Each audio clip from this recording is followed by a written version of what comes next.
Um, okay, so previously, the group of you have resolved, in a manner of speaking, the things that were plaguing the Skyfire clan. A clan that then set out to move to their spring slash summer grounds and area that they choose to hunt and live in as part of their nomadic lifestyle.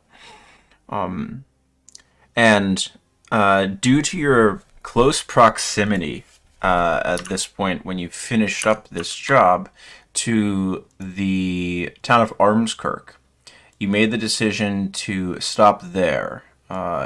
Notably, this would allow you to check in with, or it would allow, pardon me, Aeolus to check in with his order, the Order of the Iron Fang, a blood hunter order. Additionally, it would allow the group of you to try to figure out some more information of what might be going on in the region, if they've heard any stories and things like that.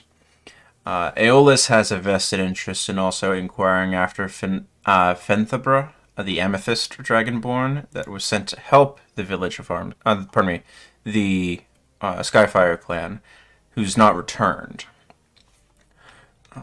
The group of you have arrived at Armskirk.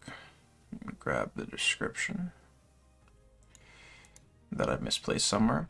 And made your way through the bough market underneath the grandfather tree that dominates the landscape surrounding, towering above the buildings of Armskirk. You've introduced yourself at the village, in the village, at the River's Edge Tavern, which is owned and operated by Grimbolt, a particularly portly dwarf. You've figured out where in town the local library is, and we're picking up as you approach the Iron Fang Monastery. Its crimson banners snapping in the breeze. It has a commanding view of the surrounding landscape. The weathered stone walls rise proudly, worn down by time and marked with ancient symbols of protection and strength. The architecture reflects a harmonious blend of sturdy craftsmanship and elegant aesthetics. The main entrance is flanked by a pair of massive iron fangs, intricately wrought and weathered by the elements of over untold years. Stamped and emblazoned upon these fangs is the traveling symbol of the Iron Fang's crest. I think it just popped up. Yeah, awesome, it popped up. And let me move you guys to your new map.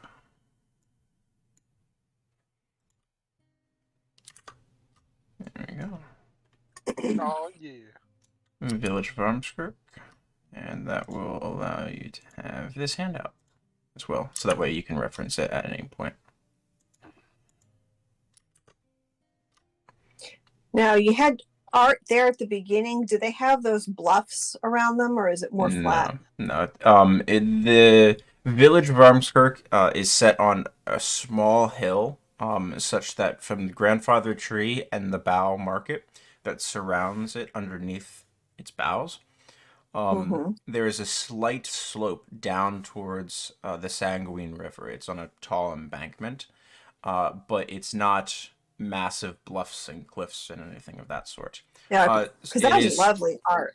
It's you can think much more Rohani with the massive Okay, river on the yeah, side. It's on the high area of land in what is otherwise a fairly flat section of the world. perfect. Okay, thank you. And on your approach to Armskirk, you did see a number of farms here on this side. Although you approached from the southern edge, the northern edge of the Sanguine River has much more farmland. So as you walked down and sort of figured out where the library was, and looking down across the Sanguine River, you can see the supporting farmland that sort of feed into Armskirk, is all splayed out on that northern bank as that's where a lot of the nutrients from the Sanguine River end up deposited and flooded. So, whereas most villages and towns would have farms sort of radiating out in all directions from them, Armskirk seems like most of its agrarian support comes from the North Bank.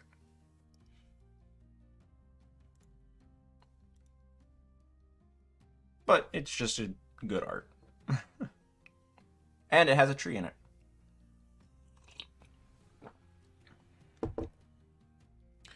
So you are here in the town. Whereas Elderthorn would be considered a village, this is much more town. Maybe has about 30% larger population, 30 to 40% compared to Elderthorn. And as such, it is the largest known settlement as part of the Kingdom of Droucia.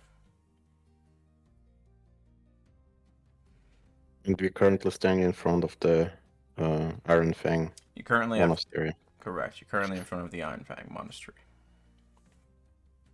I turn to Eolus. You ready? Should we go in? Yeah, sure. I don't think we can put this off much longer. Do you want to make any signal? I don't know if things go wrong, or I don't know what to expect. No, we should be good. All right. I'll follow your lead. Oh boy. I'm gonna walk towards the front entrance to the monastery. Okay. You pass between the two carved. You're not sure if they're carved or poured. These chunks of iron could easily be 500 to 1,000 pounds each, based on their size. That sort of flank the entrance, and the interior doors are set open. It looks like they slide into place from a hidden pocket within the walls. As you enter the main entryway, it's still quiet, as comparable to the outside, and you don't see too many people moving about. As you enter, and once you are considered within, you feel a little bit reassured as your steps fall upon the carefully cut stone floors. The interior exudes this sense of discipline and devotion. The entryway splits to the left and to the right.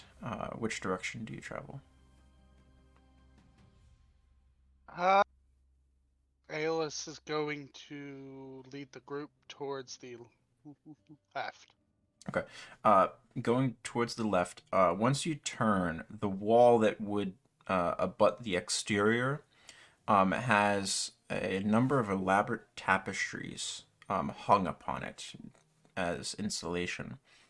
They depict fantastical battles and the forms of various creatures, most of which have been defeated or are in the process of being defeated. They seem to tell a grandiose story of the Order's history.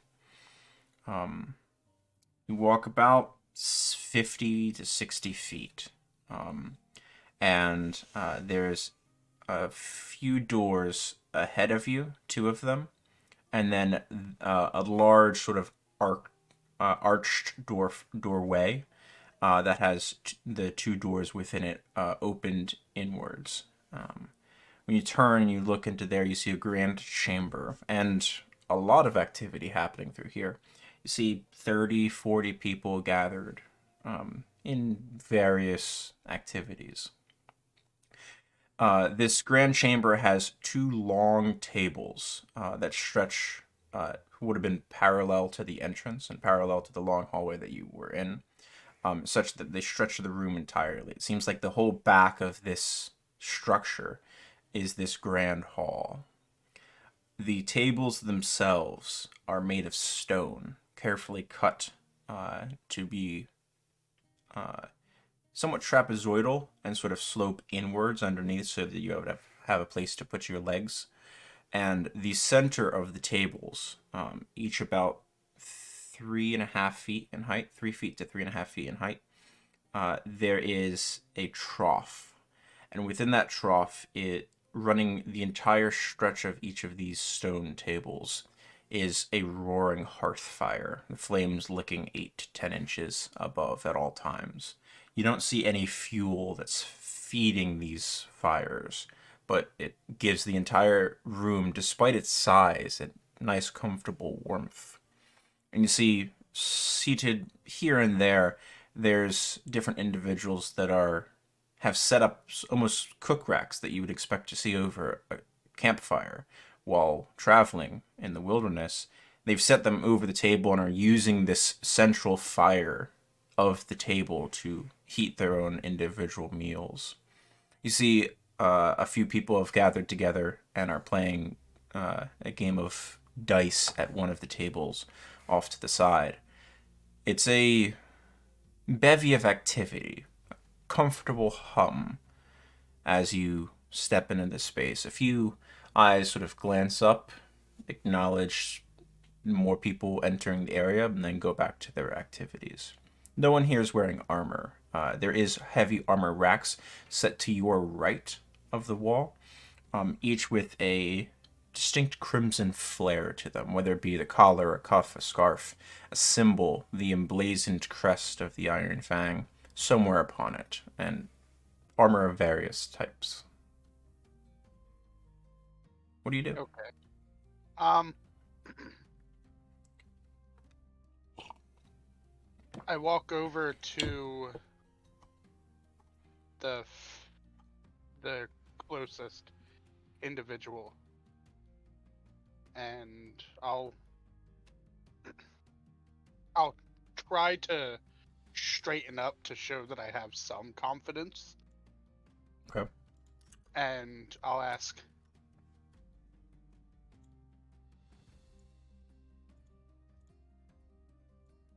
would you be able to tell me where a blue dragonborn may be at this hour? Alright, roll me a d8, please.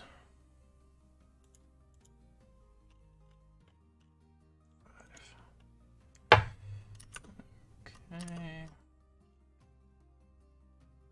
You've approached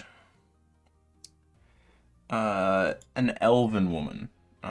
Sort of looks up at your approach, and in a voice that you somewhat expect, very dainty, but she smiles, and it doesn't quite reach her eyes that are hard.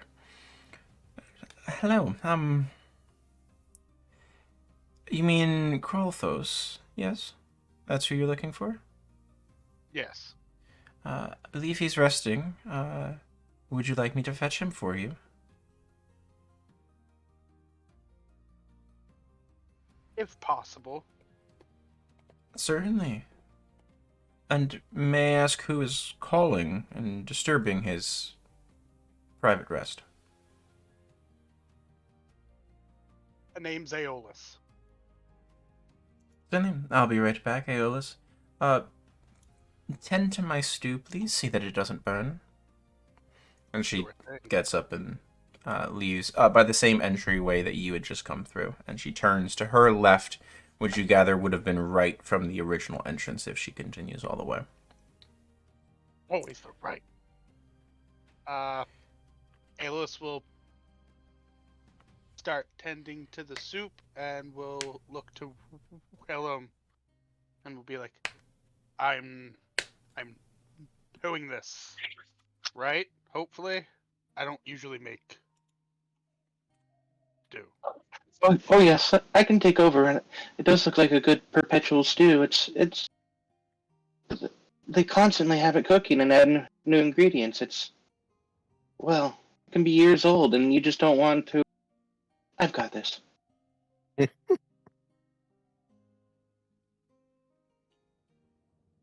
Aeolus watches Willem. Okay. About 4 minutes, 5 minutes pass. And you see the elven woman come back in. I followed And then she turns around, and following her, she sort of helps by his elbow for a moment. You see a blue dragonborn in tow. At the moment, he's hunched slightly, but still stands an impressive 6.5 feet tall. You suspect this must be Quilthos. He has a robust and muscular build, and though he is leaning currently on a crutch. Befitting his dragonborn heritage, his azure scales shimmer in the firelight that's illuminating this room, giving him an appearance of captivating iridescence. His features are sharp and defined, conveying a sense of strength and determination, and his piercing eyes hold an intense gaze, revealing keen intellect and steely resolve. His head is currently adorned with a crest of midnight blue spines that have been sort of swept back and held as a display of comfort. He's not wearing that at the moment. Slung upon his back, he carries a masterfully crafted-looking greatsword from the looks of it. Its blade is naked and gleaming with a polished, silvered finish. The weapon bears the mark of the order, and etched into the crossguard, you see a symbol you do not recognize, as he sort of turns and thanks her. As she approaches the group of you again, thank you for not burning my food. Sees what Willem is doing and then just takes her pot and sort of lifts it off to the side so she can start putting it into bowls. And approaching you is Krolthos. There we are. Yes, I'm looking for Aeolus. He looks out at the group of you. Which of you is that? Aeolus will step forward. Sort of limps forward, the crutch underneath his one arm, helping his gait as he reaches forward and extends a palm towards you. I will reach out for his palm. It's a comfortable grip. Handshake. Krolthos Yahander, director of the Armskirk Iron Fang. And to what do I owe the pleasure of you and your compatriots joining me in this hour? He sidles towards a empty space of table so he can sit down.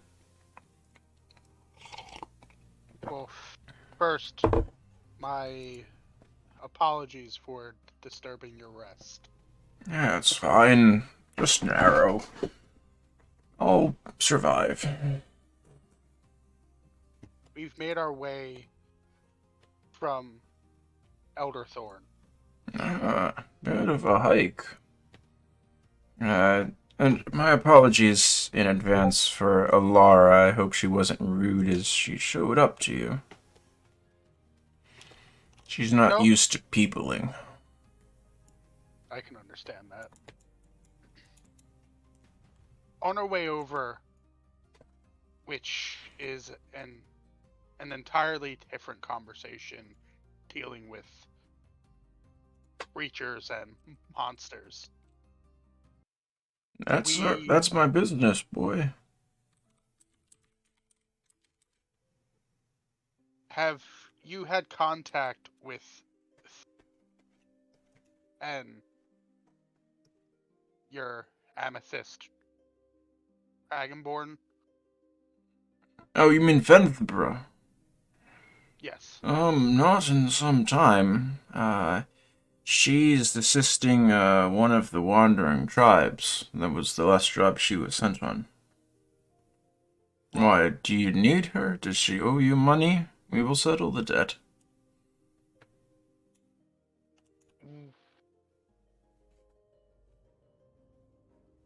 We were able to aid the wandering tribe. Oh. She was sent. Oh. Well then. We cannot find her.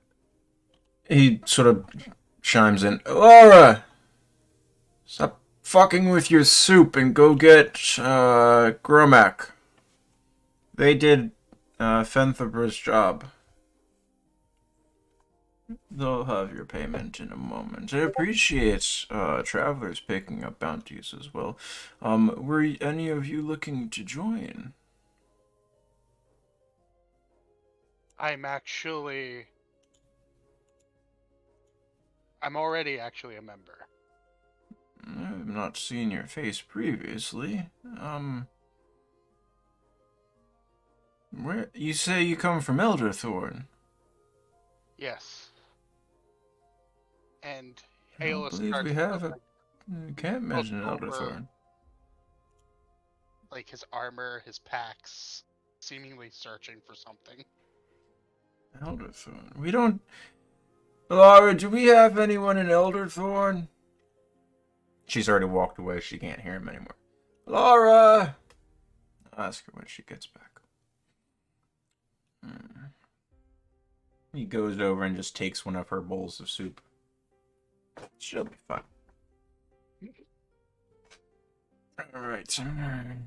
Well, payments aside, you say you're one of her order, yet I have not heard of you. Where did you come from? Were you born in Elderthorn? Who taught you? I arrived at Elderthorn at a young age. Oh. You came from across the seas. Yes. Oh. We don't have much contact with them, my boy. Well, welcome. Glad you finally checked in where you should have been. Well, when I was sent over, I was told to make where I arrived home. Oh. Laura. Good. As the elf approaches with a towering, not towering, imposing hobgoblin fellow. He's got a face that you feel like commands both fear and respect amongst the order. He stands 5.5 feet tall, but boasts quite a solidly built physique. He's got more girth than Dunnan. And he gives you the appearance of a snake coiled and ready to strike. This is Gromac, by the way. Gromac, Laura, do we have anyone in Elderthorn? They both sort of shake their heads. Yeah, well, we do now. Alright, fine.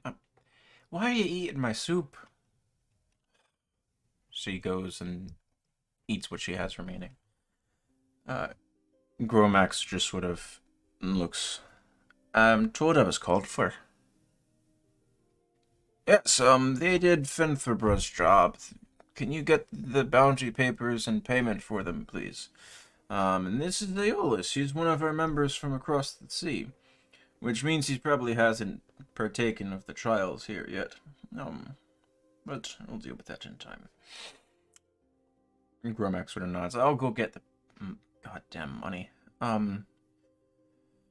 He shuffles off. So, what brings you to Armskirk? Your compatriots, I didn't catch their names.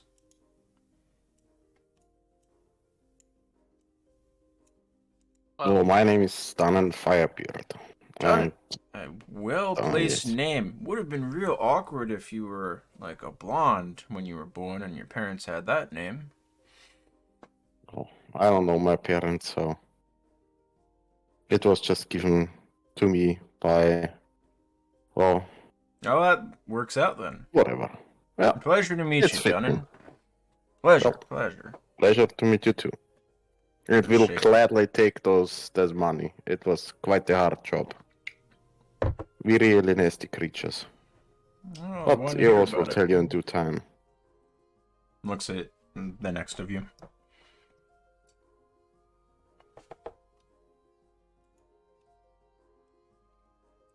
He looks I don't know, expectantly at Hellarest still is and here. Willem. Well, the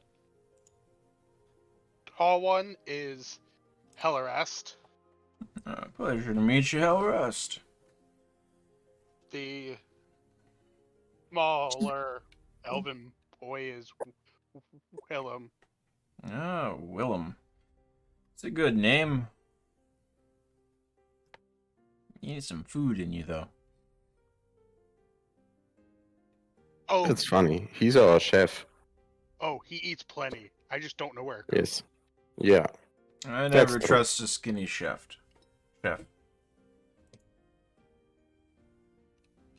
And if Siegfried is with us, Aeolus would introduce. We'll say Siegfried is not with you at the moment. Okay.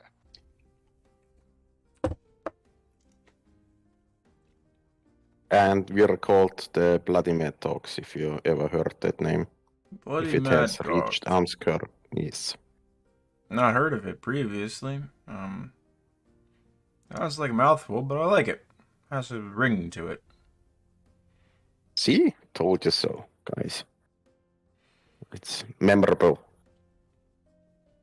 Alright, so, yep, have a seat, Mr. Chef, if you'd like to cook, help yourself to our fire at any point, especially if you've done a job for us now. Maybe get some stew? I'm kinda hungry. It's her stew. Under here. You can make your own stew. Expectantly. It's not anyone else's, it's hers. That looks around the rest of the room. See, everyone makes their own things. Like, no one's serving you. That's how it works here. Okay. Didn't know how things Use your work own here. supplies, make your own stuff. Good to know. We'll provide William, the fire. could you do us the pleasure and heat something up? I I don't expect Willem think to do that. he's here at the moment. I think he walked away. That's fine. Willem starts working on something. Alright, so you're saying what brought you up to Armskirk? Well, are you familiar with the Pinwood? It's a patch of trees. It extends a good number of leagues along the southern edge of the continent. Well, in and around the Pinwood, we have encountered unspeakable creatures. And Aeolus will take his hook out and will take out a couple of the parts that remain.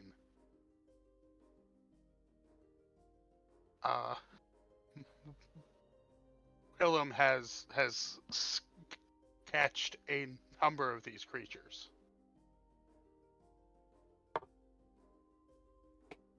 If Willem offers the drawings, he will take a look at them. But if not, no worries. Okay. And as you describe them, he sort of strokes his chin for a moment. Gives a steady exhale. That's, some nasty things from the sounds of it. And you should check with Gromac when he gets back with pay. He's the bounty keeper. He would have a better description on things that... jobs that have come up like that. And did you follow some of them up here to Armskirk? We were actually looking to see if the Iron Fang had heard of any of these creatures or a group of individuals that were worshipping something known as Ocalist. Vocalist. Roll me a d20, please.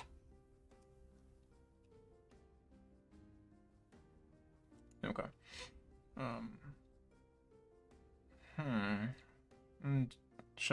We'll have to check our libraries. It's a chance. There's a good chance. People from our company and those who just come to collect bounties from us, get up and down the region for a number of years. I wouldn't be surprised if someone's run into something like that. Nah, Gromac. The hobgoblin appears on the other side of the table and sort of sits down.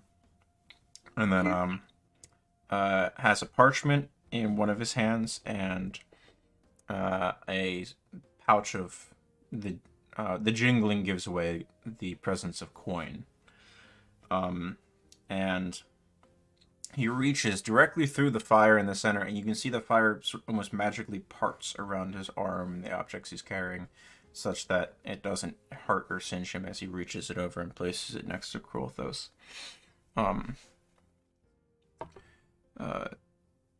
Here's your pay. He tosses you the coin, and the scroll. That's the information for the job and the pay there and such. Gromac.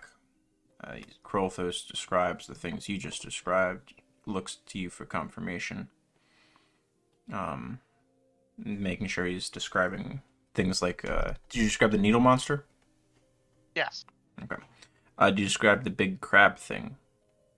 Yeah. And I would. Do you describe the imbibed liquid that multiple members and the multiple people that you've encountered take prior to fighting? Yep. Okay. Yep, So I would describe them and both of the twins.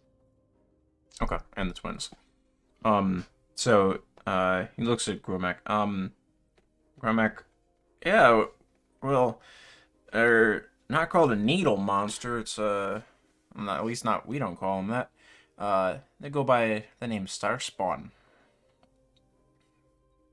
At least that's what we sort of called them, because whatever they do, it's not this fucking world.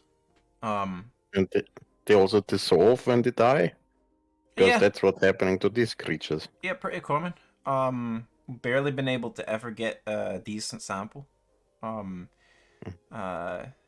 think Alara was the only one who was ever able to get a good sample, and that's because she had a mighty powerful sort of sorcerer fella with her.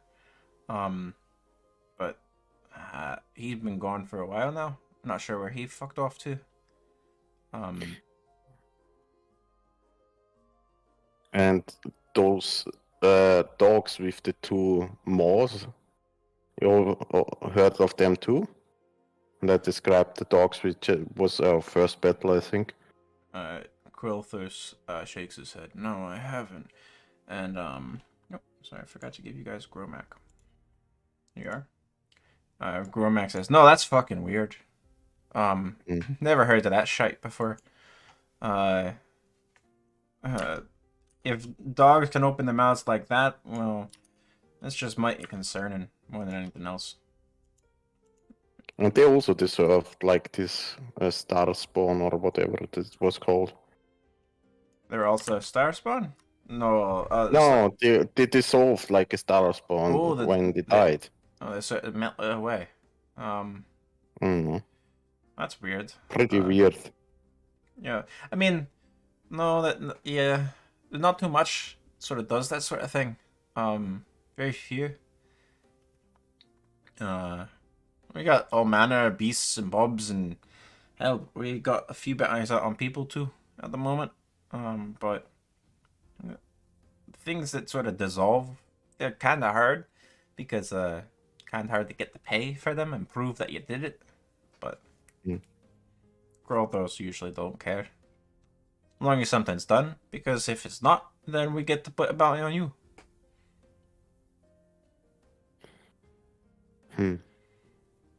And have you ever run into, and Aeolus would describe the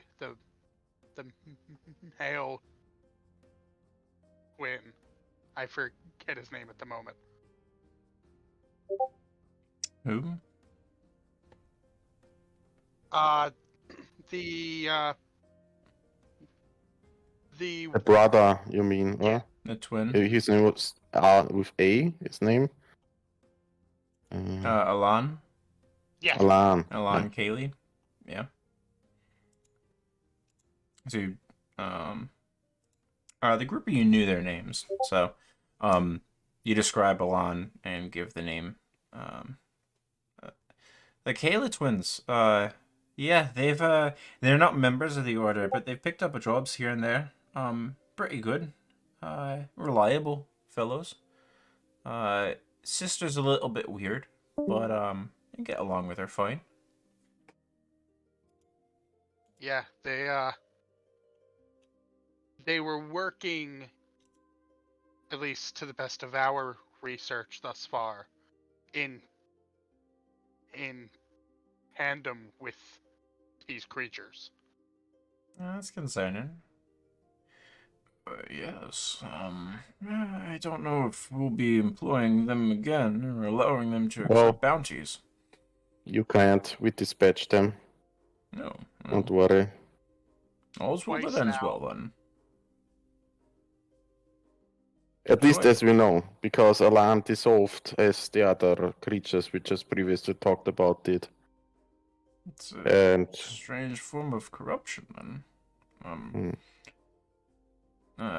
And Gromac, I've never heard of the Starspawn sort of given their abilities to sort of not leave a trace to other things, but it's not a sad that I'm a possibility if somehow they gained part of the essence or power.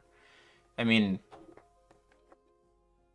are they like doppelgangers or like I don't know, changing their appearance or I mean, copying others or a number of the Sworn Order, Prothos, myself, and just he nods his head at the elf down the table, Alara, and close to another 50 or so, give or take.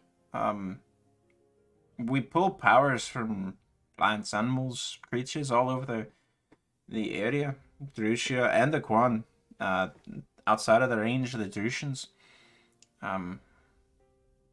It helps us augment our abilities, but never thought to try to use a star spawn to do it. If I can invite in misfortune if you do that.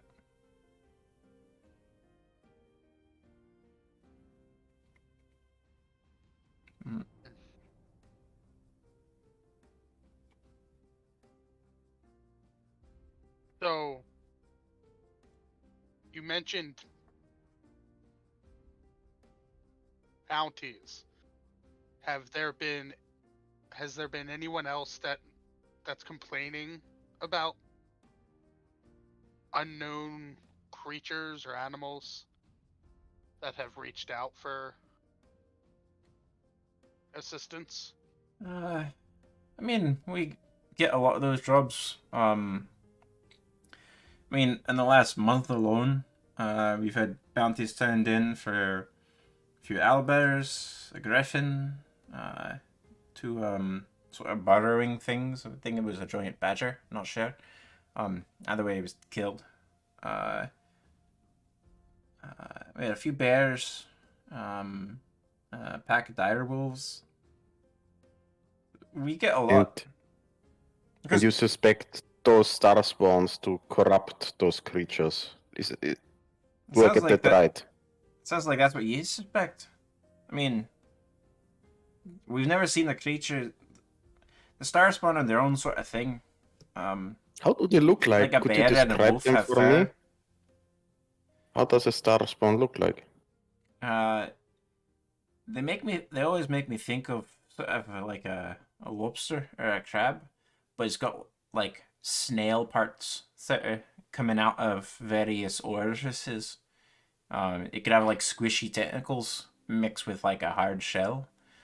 And does that Yeah, sound like the creature we fought in the caverns with Grator?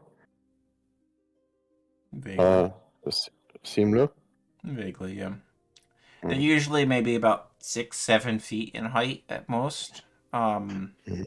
uh, weigh probably in the realm of 200, 250 pounds, depending on how much it's grown. Uh, never heard of anything bigger than that though. Um, Mm. and that's different from the And- caverns with grotto. Okay. And do you 'Cause know that was how they massive. corrupt? Okay. Do you know how they corrupt other creatures? By physical contact or I don't know. spores? I have no fucking clue how they corrupt other creatures. Mm. I've never heard of them corrupting no other creatures. You're the one saying that you found, what was it? Yeah. Grothos? Uh, Wolves that were corrupted by them things. I don't know how well, the at wolves least got them. those creatures had one thing in common. They all dissolved after we dispatched them, which is pretty weird. They Yeah, just that's a trait melted that's away normally in a only the couple star of spawn have. minutes. They also seem to act as a head zone. You know what? So the creatures, Oi.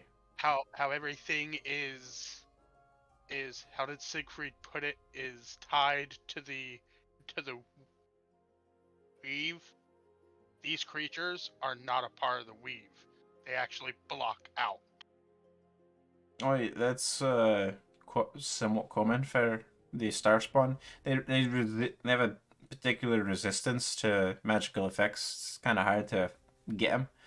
Best way is a good blade, or he sort of uh, taps his shoulder. You can see the head of a massive war pick sort of hung in a sling there, or something Bashing of their that head sort. also works. Aye. Trust me on that.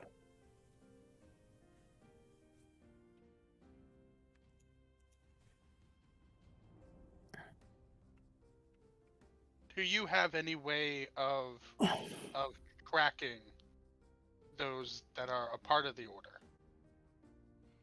Not particularly. I mean, Alana would be your best bet. If you're looking for one of them. She's the Northern Watch Warden. Uh, she said actually rare to see her here and about. It's probably why she's kind of a bitch. But I think the closest she's come to another person in the last 6 months is a fucking squirrel. She got Do you back have any 2 days ago. Do you have any open bounties now that you could Aye. help out? Aye, we got a stack of them. What you looking to do? Well, I look at all this. The tougher, the better. I don't know. Crowthos sort of chimes in. Well, if you're from across the sea, we should. Gromac, do you have anything that would fit a trial for the untested member? Pointing at Alice. He's a fucking member? Why the hell are we dealing with him then? He should know all this shit. Well, he did a first check. Fine. Let me see what I got. I'll be back. He goes off.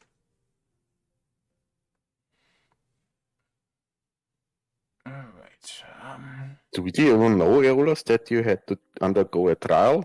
Never mentioned anything to us. And no clue. it's okay. Did you ever have? It sounds like you might have been led astray. To be fair, we don't do things very similar to how they do across the sea as well. We're much more friendly. And anyone can come and take a bounty. I would definitely say this gives off a much homier feeling Thank you, than I think. what is across the sea. Oh no, they have sticks up their asses. Yeah. Yeah, they do. That's where I get it from. Why do you think we came here? They Just were one question. most of us. Well, not me. I was born here, but most of the people who founded the order here in Armskirk, Alara is one of them. Um, uh, she's old, crotchety. We tend to, from what I get, it was a lot of people who sort of volunteered to go over and set up the order, mostly to get away from what it was starting to become there. Hmm. But that's fine. We do our own thing. They don't really have any sway over us. And we don't influence them. It's an amicable setup.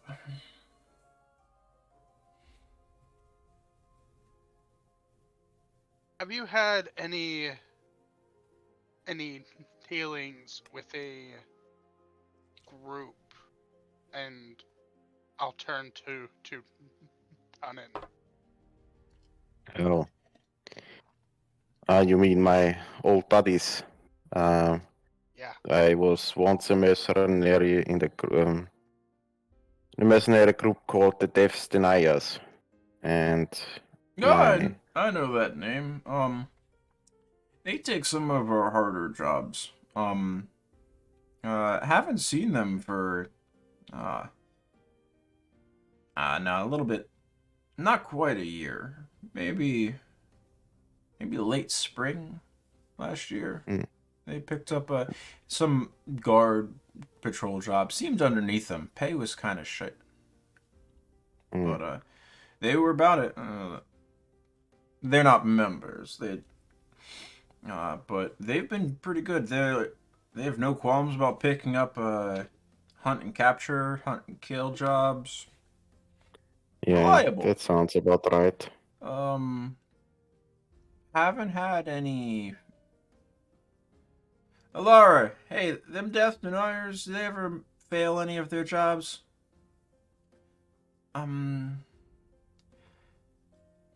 Not for the last couple decades.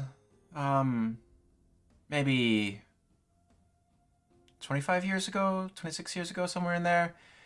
They killed someone that was supposed to come back alive, but that was about it.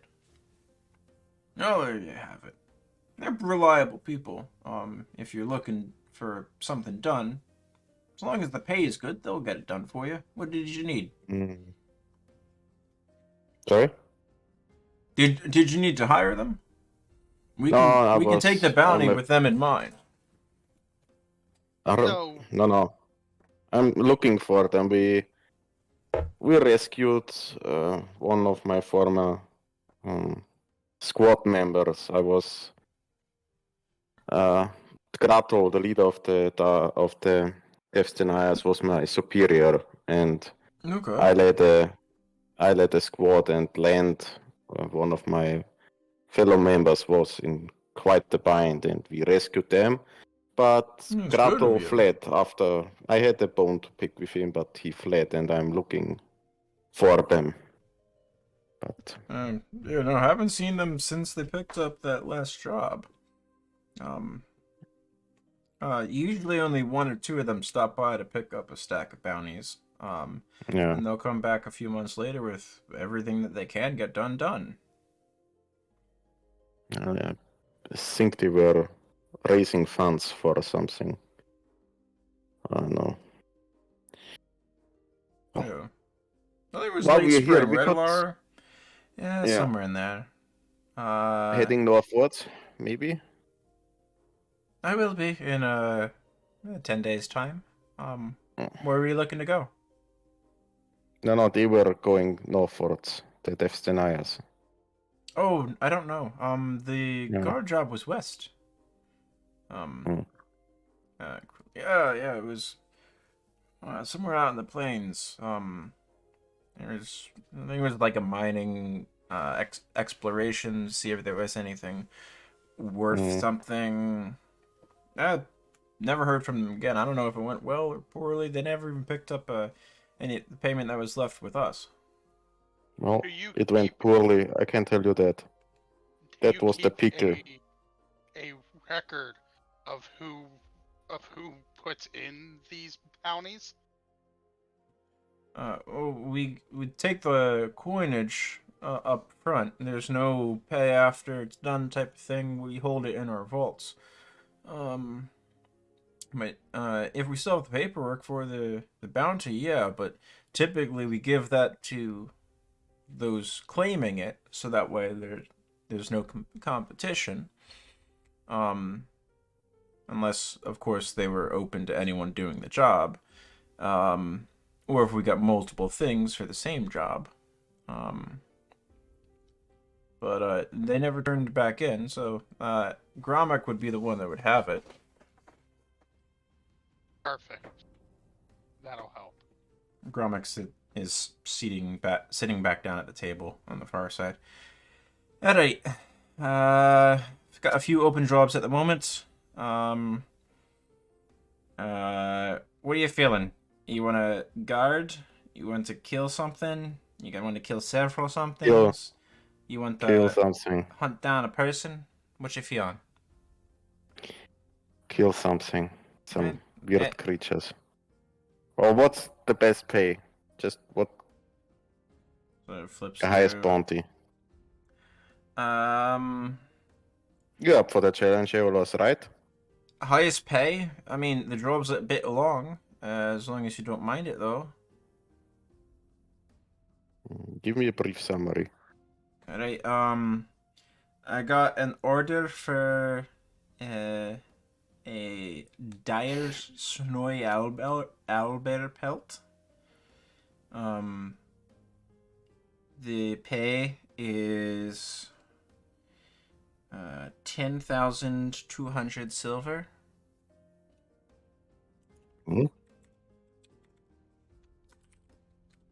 Does anybody know anything about skinning a creature?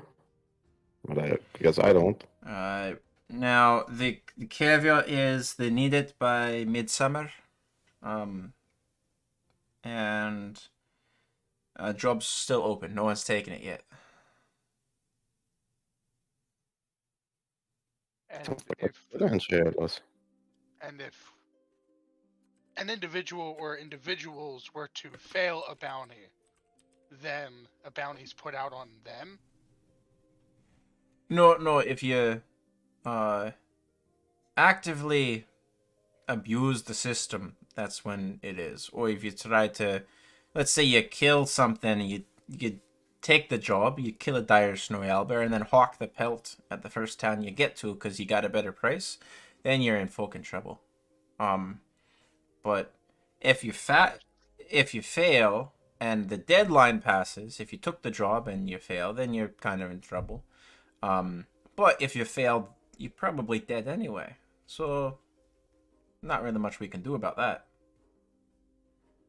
So Brothos mentioned that a trial would need to be passed. This would be a good one for it. You got to travel, you got to fight at altitude, you got to kill a pretty nasty beast and transport it back.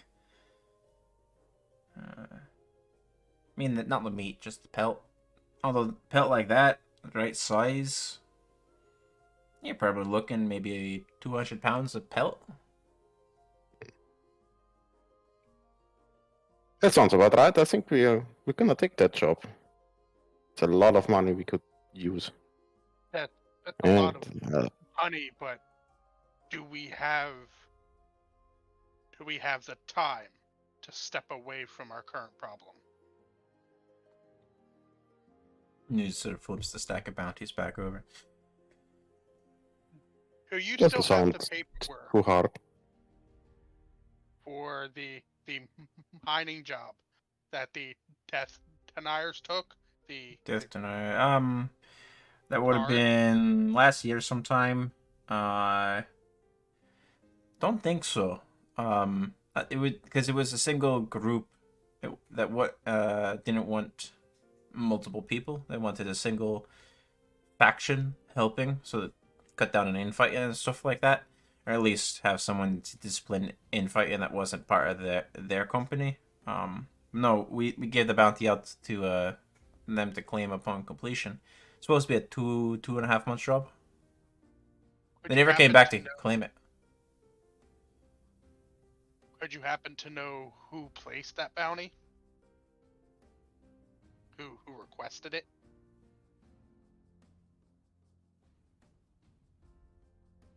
I didn't mention. I don't.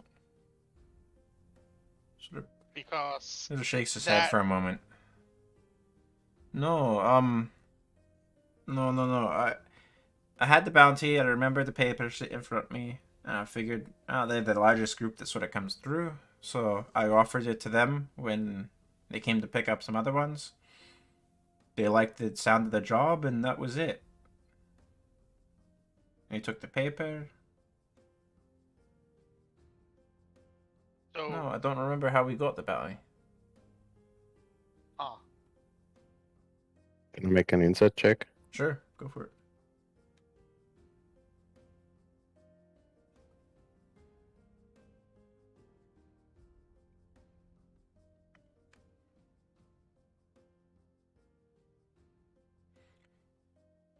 He seems...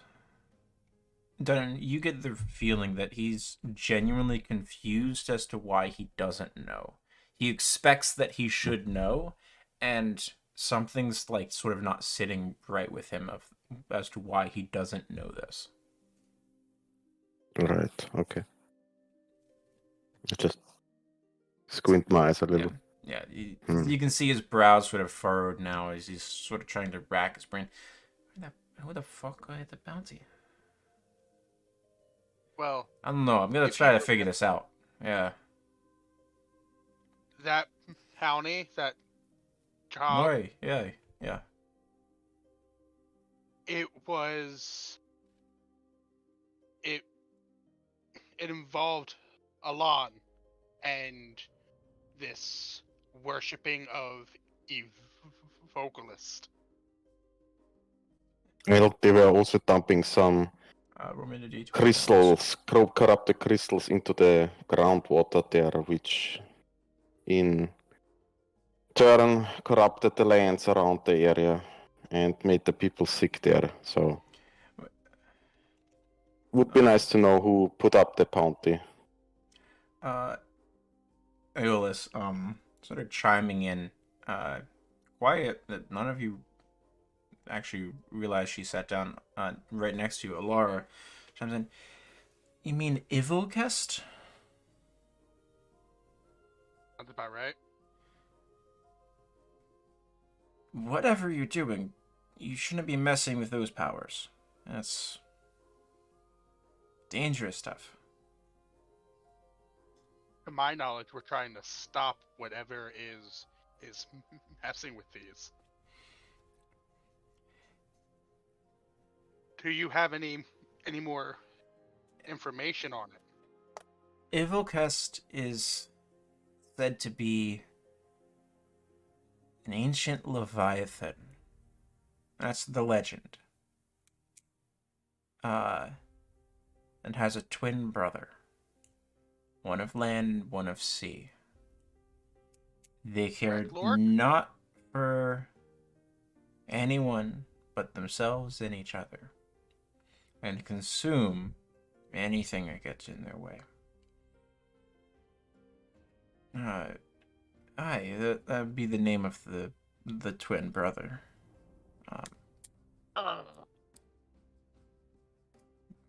Whatever you're doing that's mixed up with them, no good comes from those names being mentioned.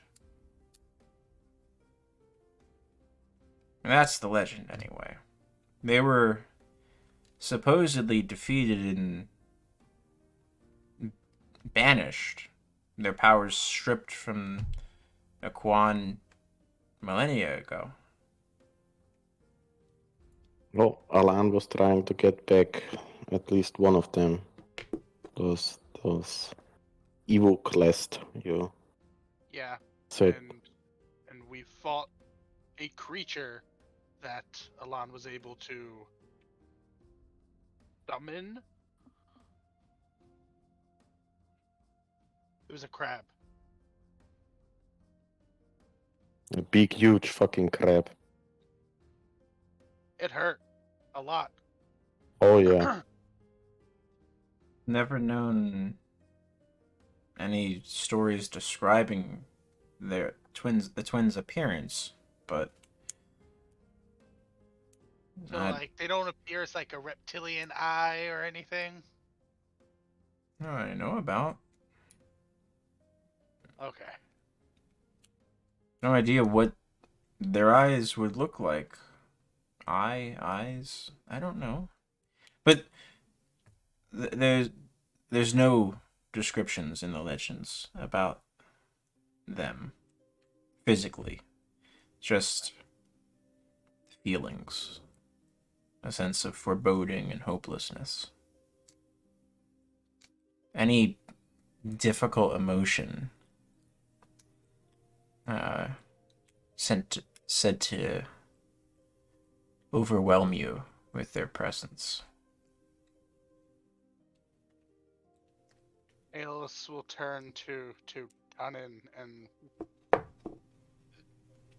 whisper almost. That sounds very familiar.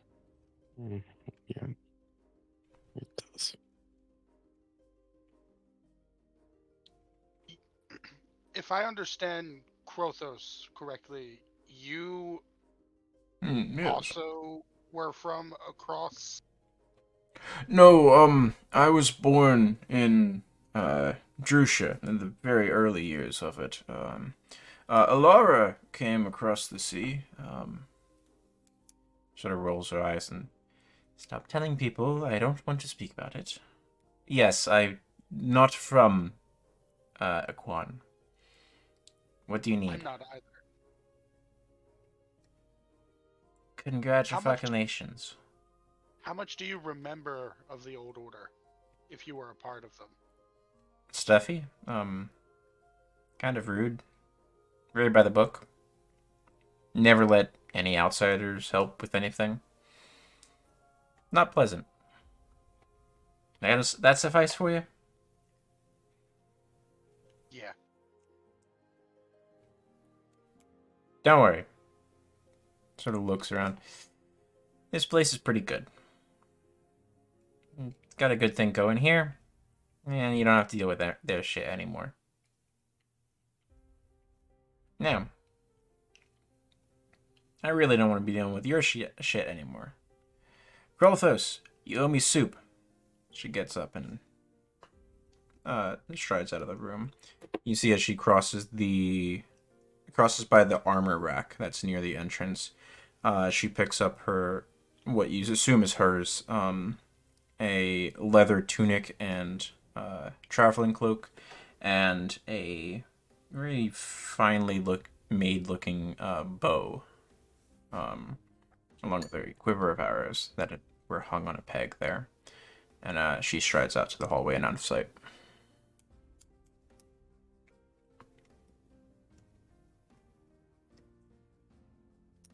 Or bounties that you want a group to pick up. Aye, the Dire Snowy Owlbear, all yours.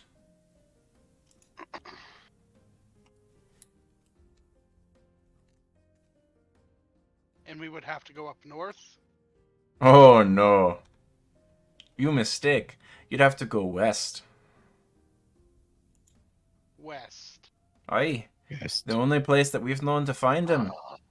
Cloud Spine Mountains. Have fun.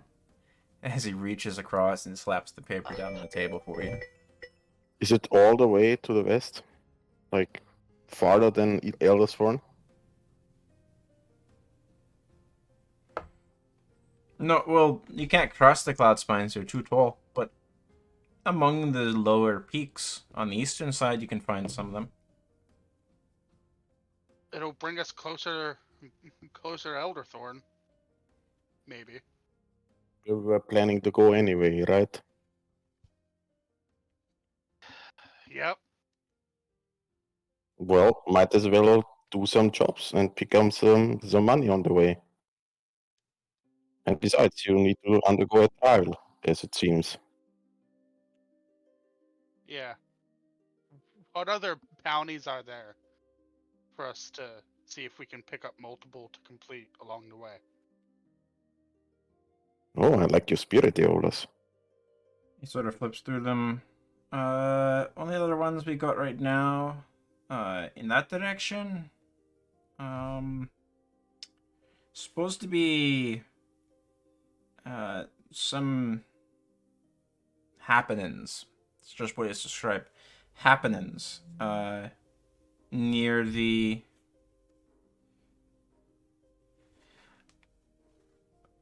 pardon me, one second, let me grab my map.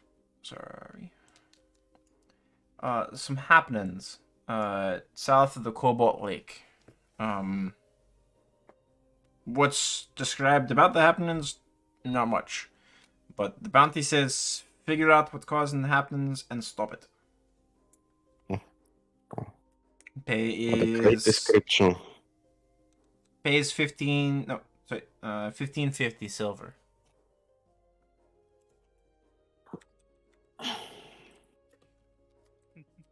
Do we Oh, know not as well. where the lake is? In a roundabout? You do. You recognize the name, the Cobalt Lake. That is south of the road from Elderthorn to the ODMC camp. The Cobalt Lake is just there. Here, let me jump you to the map real quick. Ah, there it is. I knew I remembered the Ah, lake. there. I didn't know where it was. Yeah. All right. Yeah. Is there a time limit on that bounty too? No, that one was left open. Mm. I mean, obviously, do it sooner rather than later, please. But Yeah, sure. I do have multiple copies of this though, so you might run into competition. That's fine. Doesn't It's matter. fair, Brennan. I'll take that one too. So that So- should keep you well stocked up then. Cobalt Lake, well, south of the Cobalt Lake. Not sure how far south. Have fun, and get a dire snowy owlbear pelt. And that's got to become by midsummer. So you go out about 4:10 day, 4.5 10 day. somewhere in there. Traveling. And how long would it take us to reach the cloud spine from Armskirk? Now let me drop you back on the map. So you can travel 2 hexes in a day. So if you went due west, so 1 day, 2 days, 3 days, 4 days, 5, 6, 7, 8, 9, 10. So you're 10 days travel if you go due west from Armskirk, to the nearest point of the Cloud Spine Mountains. And then you would have an additional 10-day traveling back. So we would have 20 days So to that's finish the 20 job. days, and he said you have about 4 to 4.5 10-day, which is about 40 to 45 days before the job needs to be completed. So you would have about safely 2 10-day worth of, maybe 15 to 20 days worth of hunting around the cloud spines to try to find a snowy owlbear. A dire snowy owlbear, pardon me. well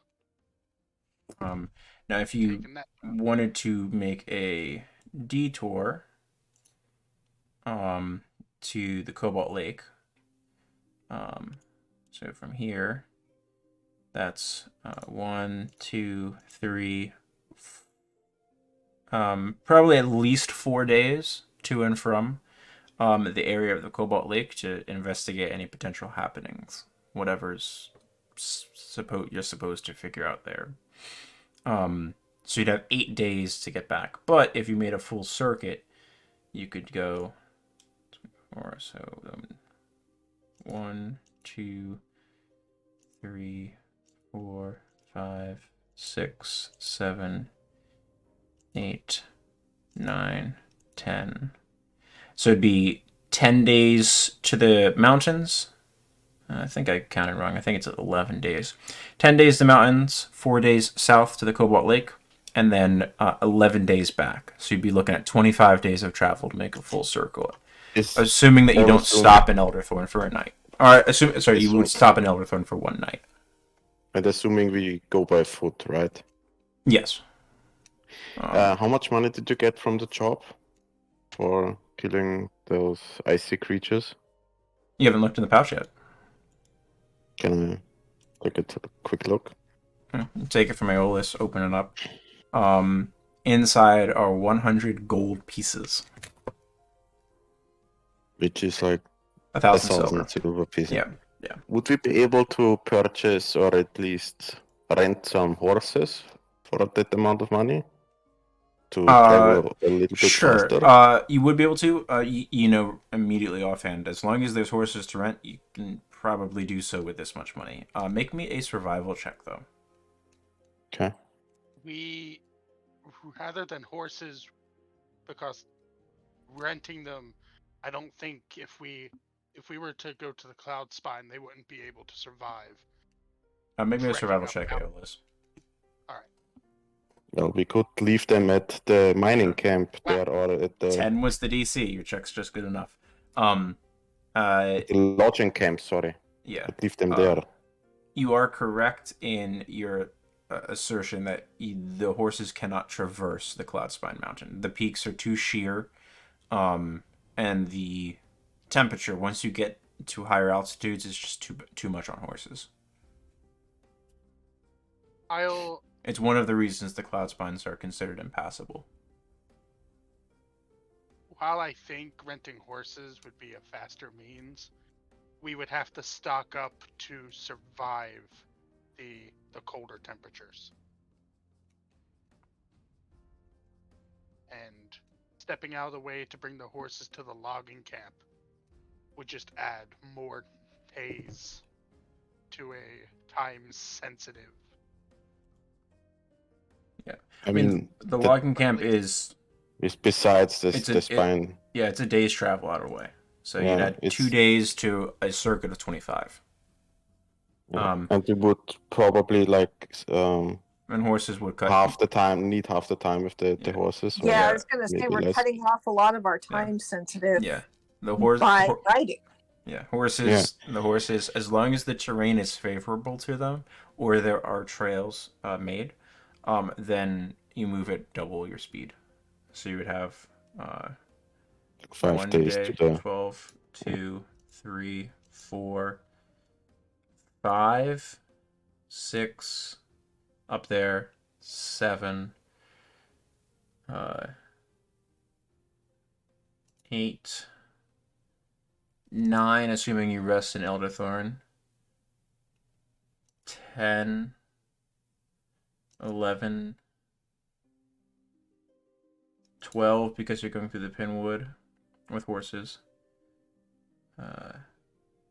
13, 14, 15, 16. So with horses, even stopping at the logging camp, you'd be looking at a 16-day circuit, Yeah. Rather than 26. rather than 20. And besides, rather than all us, 25. Yeah. I'm not looking forward to walk all the way back. We should use the money and buy some luxury of using some horses. Assuming they I survive. mean, I don't need one because I have the bloody pup anyway. Assuming it but- survives. Yeah.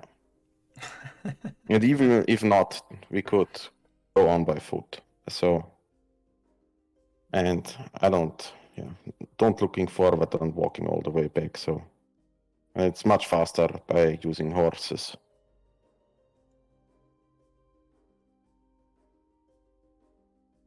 If that's what the Well, group decides. If you'll excuse me, I'm going to go and return to resting my leg. As Quilthus sort of stands up with his crutch and starts making his way back out of the room. Can Aeolus see what's wrong with his leg? Yeah, he has a bandaged wound in his thigh. Okay. Just as Yeah. long as it wasn't like stone or anything. No, he said in the beginning that it was an arrow. But yeah, he heads out. Would you like Mhm. me to look at that? I already had people look at it. Leave it be, it will heal.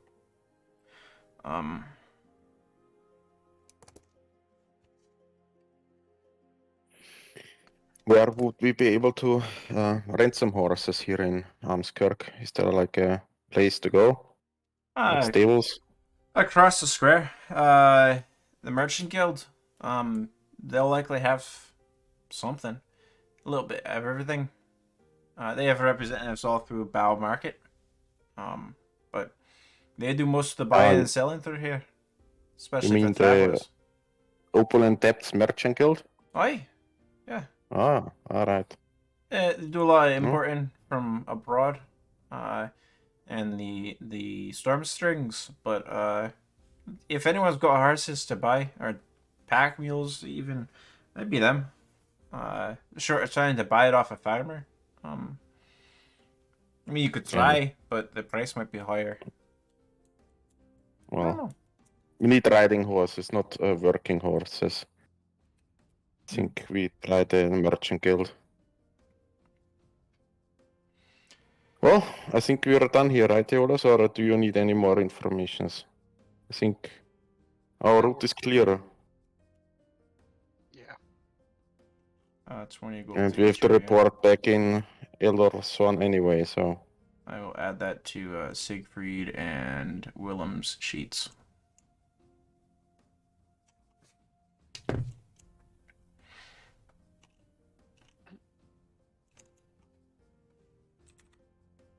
It's in gold, right? Yeah, it is in gold pieces, yeah. Okay. So everybody gets 20 gold. The parchment that was handed to you was a writ from there we go. The Council of Armskirk to assist the Skyfire clan. And that's what the payment came from. Okay. Okay. Seems like the Skyfire clan didn't pay their own way. Like someone sponsored for the Iron Fang to deal with it. Just did I miss it, or did Fen ever report back to the Iron Fangs? Hasn't come back. Did you do you know what happened to? Sorry. Go ahead. Go ahead. Do you know what happened to Fen? We didn't find her at the. No. Find her at the. When she took the job, Okay. that was it. I haven't seen her since. And that was How long was that ago? a while back, a few 10 days. Maybe 2. Somewhere in I there. fear the worst.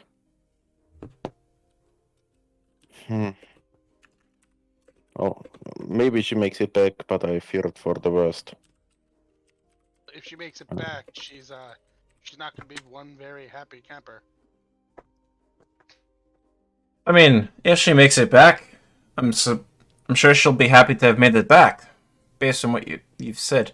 Did you guys describe the encounters that you had to deal with for the Skyfire clan as well? Yes. Okay. Especially the icy hearts. No. And this skeleton stuff, yeah. Gromack, at Willem's proffering of the images that he's drawn up to this point, does use he pulls out an inkwell and some blank parchments, and he suspects he probably has to write bounties at any point if someone comes in to place one. And uttering a few words, Willem recognizes the spell Shape Water, and moves the ink from the inkwell onto the page, duplicating Willem's work onto the parchments themselves and drawing them such that he has copies of the sketches and descriptions of the abilities and that whatnot.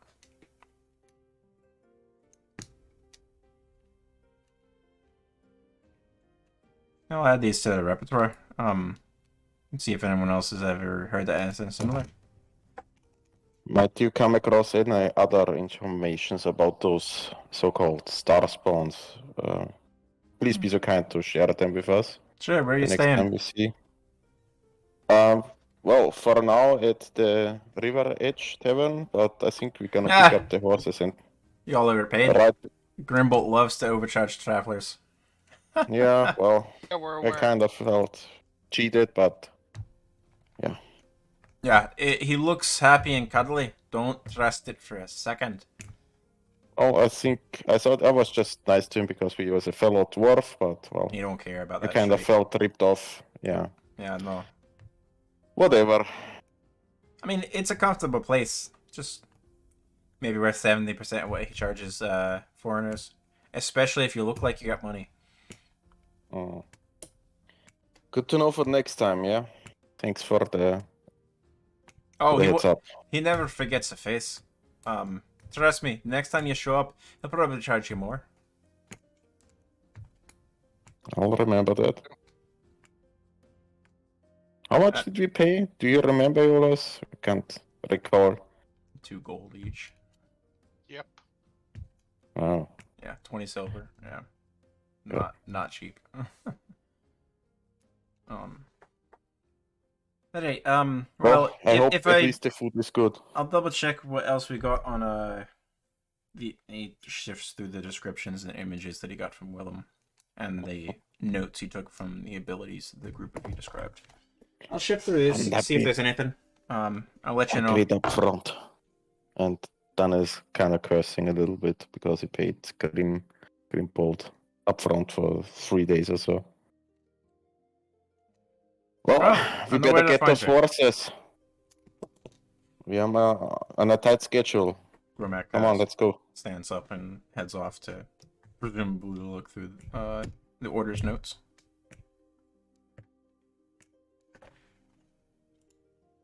We head across to the Merchant Guild. Certainly. Alright.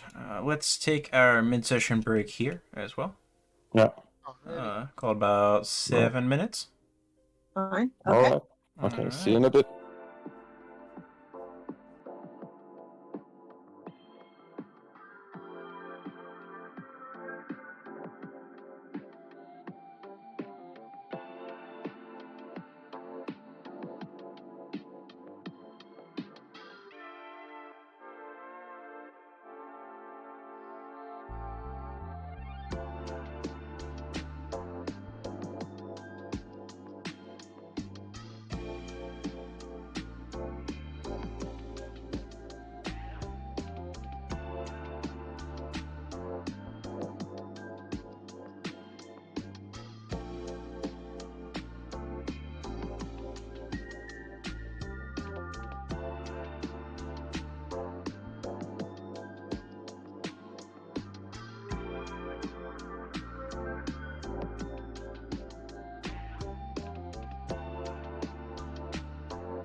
Getting back into it. The group of you cross the Bow Market Square. The Opulent Depths Merchant Guild, a sprawling emporium of treasures, stands proudly at the heart of the Bow Market Square. Its grandiose facade beckons to adventurers and townsfolk alike, promising a realm of endless possibilities within its opulent halls. The exterior of the Opulent Depths Merchant Guild is marvelous to behold. Towering columns, intricately carved with ornate patterns and adorned with gilded accents, flank the entrance.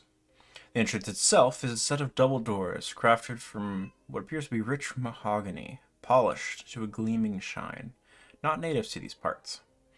Above the entrance, a majestic sign in elegant lettering proudly proclaims the name of the establishment. The building's facade is a symphony of architectural marvels. Elaborate stained glass windows depict scenes of wondrous landscapes, mythical creatures, and unnamed heroes. When the sun does shine upon them, vibrant hues cascade down onto the streets below, captivating passers-by with their enchanting beauty. As you step through the double doors that are open into the Opulent Depths Merchant Guild, you're immediately enveloped in an aura of magnificence. The expansive space is divided into various sections, each showcasing a different category of goods. The air is filled with a subtle fragrance of spices and the hint of freshly chopped herbs. You're not quite sure from where. The main hall is adorned with vaulted ceilings, their intricately carved painted frescoes depicting scenes of prosperity, adventure, and myth. A crystal chandelier hangs above, casting a gentle glow from the flickering ruby-colored flames set upon it. And it is, shelves stretch from floor nearly to the ceiling, meticulously organized and stocked with a wide array of goods. You see mundane tools and provisions, even to glass cases with exquisite jewelry and artifacts of unknown origin. As you navigate through the aisles, you pass a few beautifully crafted mannequins dressed in fine garments, showcasing fashion trends from places you know not.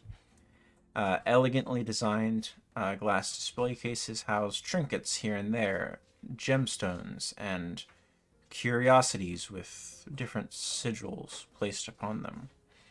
Every corner of the store that you gaze at exudes an air of refinement and luxury, drawing visitors deeper into this realm of limitless possibilities.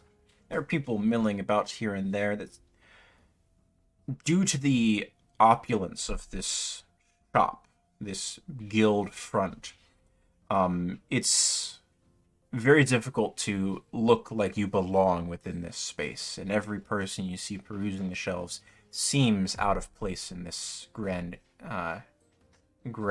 display of wealth. There's only one person who looks like they belong. The current proprietor, a human woman who, as you move into the shelves, flits towards you in a manner almost like floating, and introduces herself as Lady Seraphina Velmorn. She's dressed in a red dress, looks to be maybe velvets and silks and dangly sleeves. Her wrists are clad in jewel-covered bracelets and bangles. Her rings adorn each of her fingers, and her hair is tied back, but still loosely flowing, with bits of chain and jewelry sparsed throughout. She exudes elegance with a look of knowledge upon her face as she welcomes you. Hello, welcome to the Opulent Depths. And what things might I be able to assist you in discovering today? Well, and I'm a little bit in awe about the appearance of her. We would like to, I don't know, buy some horses, rent some horses, depends on the price. Good doing. Horses. Say, hey, Tim's here with me. Say hi. Hey, Lindsay. Yeah, Worried about how you. you doing? Good. What are you guys doing? Oh, just relax. Sorry, I thought I was muted. Oh, good. For at least like 3-10 days. Horses? We do sell horses. They're not here in this establishment, understand? But, if you'd like to purchase some, you can make the purchase here, and I shall give you a writ to collect them on the western side of town, outside of the walls. And how 3 much would horses one? for, I'm assuming traveling, yes? Yes, Would you need riding saddles, horses. feed, and all the works? See a I look at smile Golos. tinge the side corners of her lips. I don't think we need Adults. food because there is enough food where we're going. I hope, but saddles, yes. Well, you better hope your horse doesn't starve upon the road then, otherwise it'll be mighty awkward for you to have to carry the pack that they were previously shouldering. Is We can there sell you a- bags of oats for sufficient for 3 10 days worth of a journey. Not a problem. Would there How be much? Sorry. would there be a discount if we bought the saddle and the feed for these horses? It's always can be beneficial to have a package deal. I'm more than happy to arrange something for you. We care about all of our patrons here, and I would be chagrined to make you have to pay the full price for everything if you're looking to get the full kit and tackle. What And good How much would horse? it go? 4 horses with saddles and food for 3 10 days. 4 How much would this horses. go pay? So all of the supplies needed for 4 riding horses, along with feed for 3 10 day. That would run you 15 gold a horse.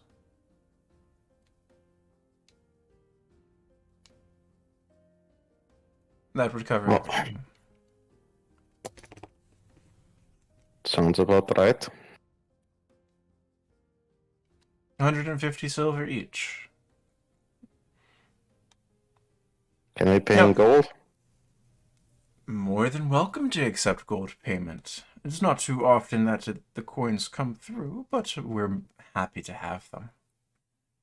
And She just sort of brushes her collarbone as she's speaking to you.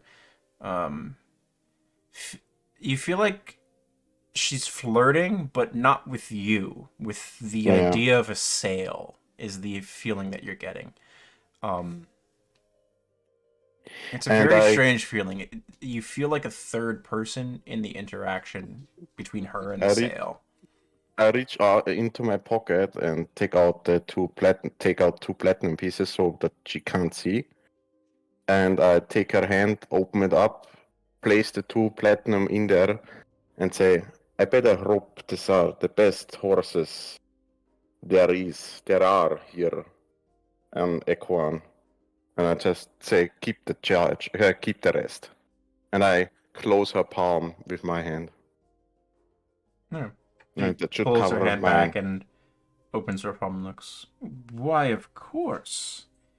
Her palm's currently facing her, and then she sort of opens her fingers, like she's dropping it.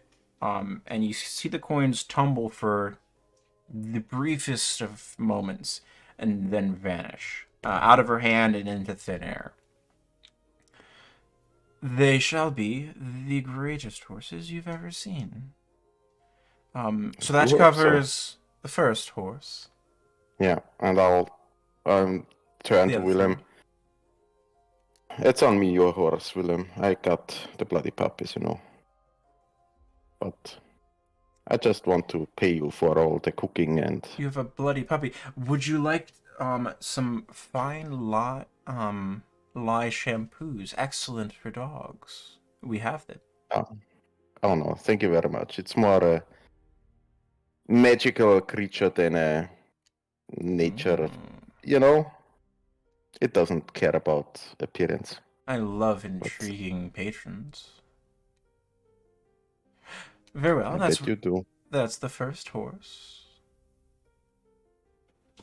3 others, from my understanding. We would also need the travel wares for, say, the Cloud Spine.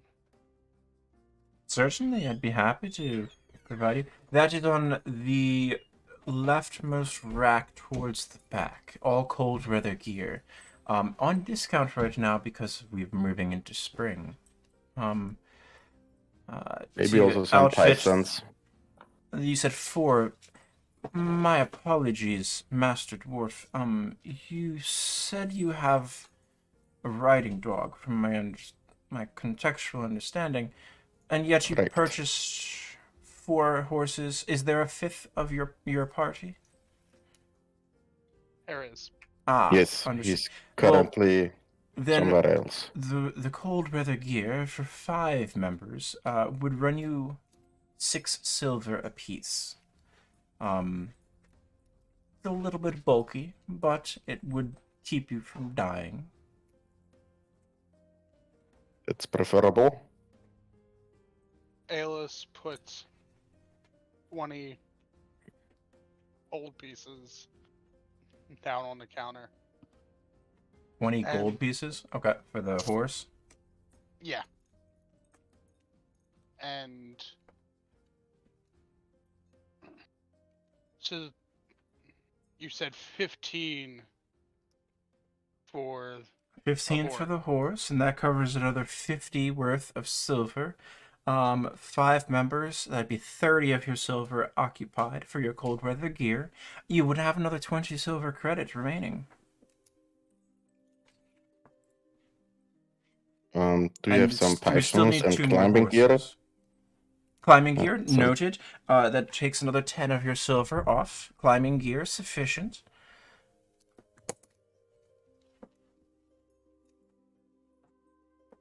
So we still need another 30 gold to cover your 2 horses, but you do have 10 silver credit. Well, I don't know about the funds of the others, but I do think that the others have gold and platinum as well.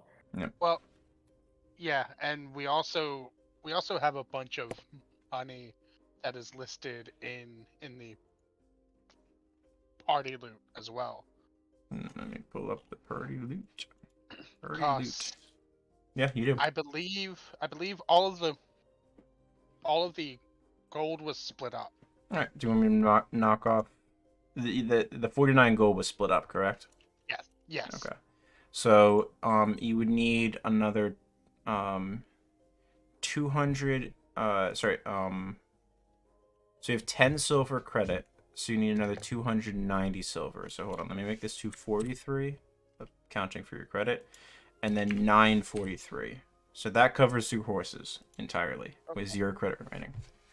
So horses, and so you add let me put it to in Discord at everyone. Add 1x cold weather gear.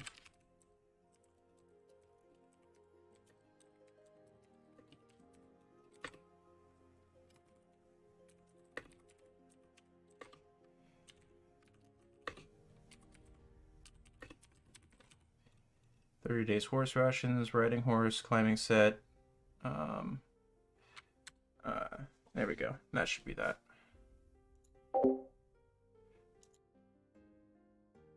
And we bought those horses. They are now ours, right? Not rented. I believe so. Yes. Okay.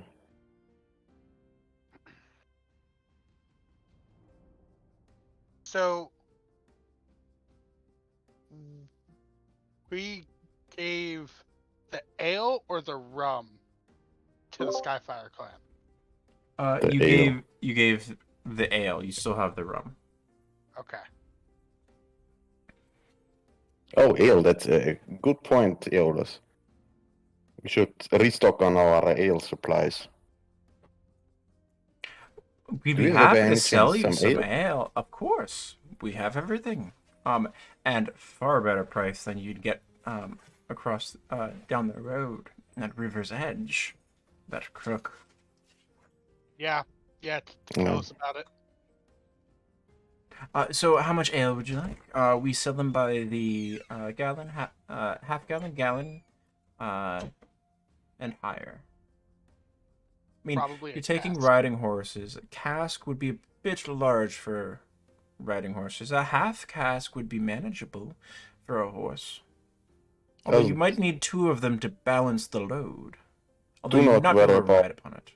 Do not worry about it loading on the horse. We have means of bringing it with us, let's just say. Certainly. A half cask or a cask? In that case, then. How much is a cask? Like 30 liters. The Yeah, both sides. the single cask of ale would run you 100 silver pieces. So 10 gold. Okay. Mm-hmm. I'll give you 10 gold. That's on me, because I'm, well, as you know. Thank you kindly, Master Dwarf. May I have your name? Oh, my name is Dun and Firebeard. And yours? Dunnan Firebeard.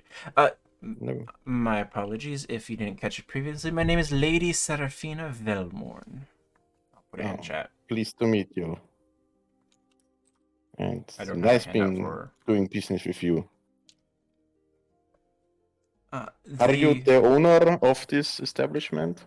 I am the current curator of the guild. The guild Right. owns the establishment. I merely provide the service as part of my membership. I see.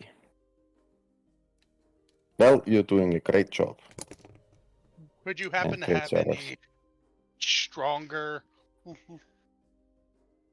liqueurs or alcohol in stock? I do have one liquor. It is a little costly, I warn you ahead of time. I have 1 bottle remaining. I've refused to sell it to Grimbolt many times, despite his insistence. But I've been saving it for Good. the right customer. It comes from across the sea, very difficult to get. From my understanding, the last still unopened bottle of blood wine. It is exquisite. I've had it once before in my younger years.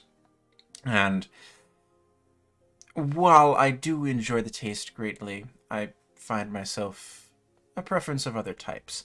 That said, you'll never taste another wine like it.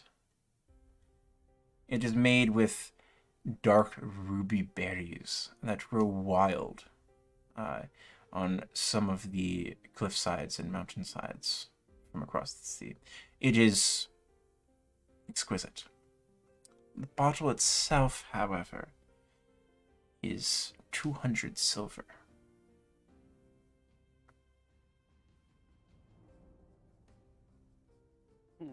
I know it is costly. It would make an excellent choice for a wedding or anniversary gift if you have a special someone in your life that you would like to share this with. It would be like nothing they've ever gotten to experience previously. Memorable. And Well, I'm a loner, so I don't think that's my tastes. keep it in mind. Don't think of it as buying a bottle of wine. Think of it as buying a special memory that will always stick with you.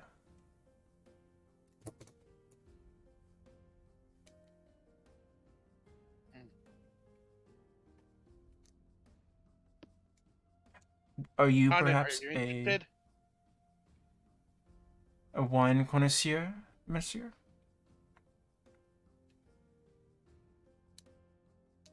Done. She looks at you. Oh, sorry. Are you a Me? wine No. person? Ah, I'm not very... I rather drink ale than wine. I'm not that exquisite. that is fine. Perhaps the bottle will await its customers still. Keep it in mind. Anything else that you and your compatriots need before I show you to your winter wares? Do we have enough supplies for the travel? And I look at Willem. Food for us, I mean. I don't know, but I'll make sure to get some also. We'll be good. All right. I think that covers all the bases for Very well. Well, follow me. Evelyn. Well, the four of you, you will need to have your fifth come by. I'll give you a note. Yes. To try on your winter wears and see what fits correctly. You have a few varying body types. And I can see you are all clad in armor. Now, the one thing I will caution you, most of you are clad in armor, is these do not go over your armor. Anything metallic you must separate from your body with winter wear. So please make sure that when you're trying this on, you ensure that your armor fits over it as well. And she sort of leads you back between the stacks to this sort of corner with two benches. Like if you've ever gone shoe shopping, there's like little tiny benches you can sit down on. But here, have at it. There are all manner of sizes here and there. See what fits, see what takes to your fancy. They're all, the full outfit is priced uniquely. So with your purchase of a set for each of you, that covers a cloak hooded with tunic and sleeves.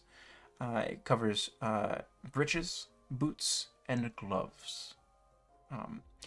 If you'd like one of these scarves, she sort of runs her fingers through some beautifully knit scarves. They're an extra silver, but not included. Please have at it. All of them, I can attest, are worth the price. I will return with your conscription notes for your 4 horses with all of their fixings and saddles, along with their feed. Your note, she gestures to Willem, to pick up 30 days worth of people rations. You can pick them up from the meatsmith, actually across the street from the stables, on the west side of town. And the note for your 5th companion, who's not here to try on his gear, so that way he or she may be able to acquire it themselves. She flits off. What kind of gear are you guys looking for? There's ones that are covered in pelts. There's dyed and tanned hides that have sort of been stitched together in a diamond pattern with what you suspect is wool on the interior. There's ones that look a little bit more savage and primal, and then there's very elegant and opulent looking things. What type of look are you going for? Dunnan would go for some heavy pelts and thick thick for the bag. Man, Okay. forget the word. What's it? Not a scarf. What do you need on the back? A hood? No, not the. Yeah, a hood and. God damn it! Just 1 second.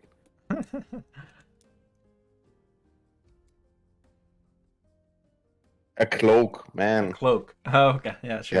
Yeah. Sure. Roll me. Yeah. Roll me a d20.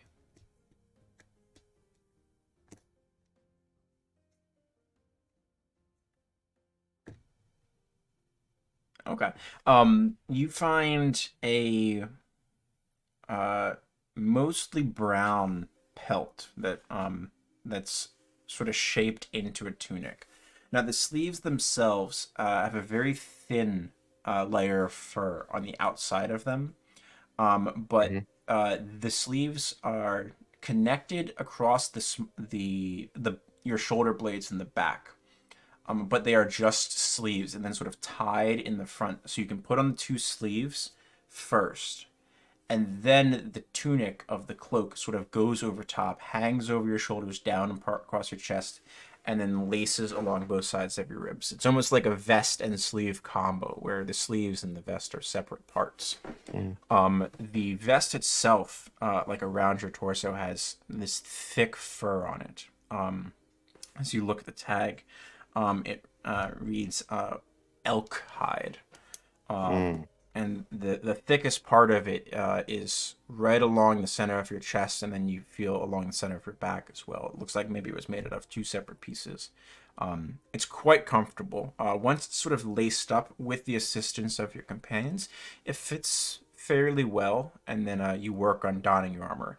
You can see that the double sleeve setup, the only time that any part of you sort of exposed to the cold, or what would be the cold, would be when you lift your arms over your head. The very part, the inside of your armpits is a little bit exposed, but such that it can probably breathe well enough so you don't overheat yourself. You have full range of movement within it. It's quite nice. The breeches themselves are sort of stitched. They're made out of a heavy wool. And then the outside of the legs has attached to it parts of, looks to me maybe deer hide. It's thinner, so it's not too heavy. You can still move comfortably. And then the boots themselves are heavy wool. They cannot be placed over top of anything else. They replace your current boots. They do have, on the base of the boots, it looks like included in them is a very small set of studs and spikes, so that the boots can act a little bit like crampons. Probably not as good as regular crampons, but they would provide a little bit of traction on slippery and icy ground while walking. Not enough that you would want to sprint over something like that, but better than like just a leather sole. Cool stuff. The rest of you watch as Dunnan sort of transforms himself from gruff armored dwarf to gruff Viking. armored mountain man dwarf. Awesome. What about you, Elos? Aeolus is looking for something that is thin enough that kind of acts like thermals almost. Dark in color to match the fur coat that he currently has packed up with all of his gear. So you find a gambeson. It covers your chest and goes down to about your knees once you have it on. It's two-tone. There's a dark gray on the left and a light gray on the right, as it sort of stitches up. Neither are quite black. The dark gray is about the color of the darker parts of the ash of a campfire the day after, whereas the lighter parts are the lighter parts of that, and it makes you feel almost like a charcoal briquette a little bit as you're sort of putting it on. It's fairly thin, but you can feel the squish of sort of wool on the inside that's sort of stitched into this gambeson. The sleeves themselves are apart. They're attached up at the top of the shoulder, but it's only a small stretch, such that you can still move your arms without lifting the entire gambeson up along your form. So that way you still have a full range of motion. You do find breeches to match, although the color is slightly off. You sort of in between the two colors, the full breeches themselves, but they fit comfortably enough, and they stitch along the outside of the leg. You find dark boots. These are sort of a dark brown. There's not really boots on the same vein, but they, like Dunnan, have a small bit of spike on them to help gain a little bit of traction in wintry conditions. Dope. Heather, ask anything in particular you're looking for? If you're able to. More along, I mean, she's mostly orc in her head. Whatever is going to fit under her armor and keep her warm, probably fur. But she just does not care if it matches. Okay. Does not care if it looks pretty. She just wants something functional. Sure. Roll me a d8 then, please. A D8. Yeah.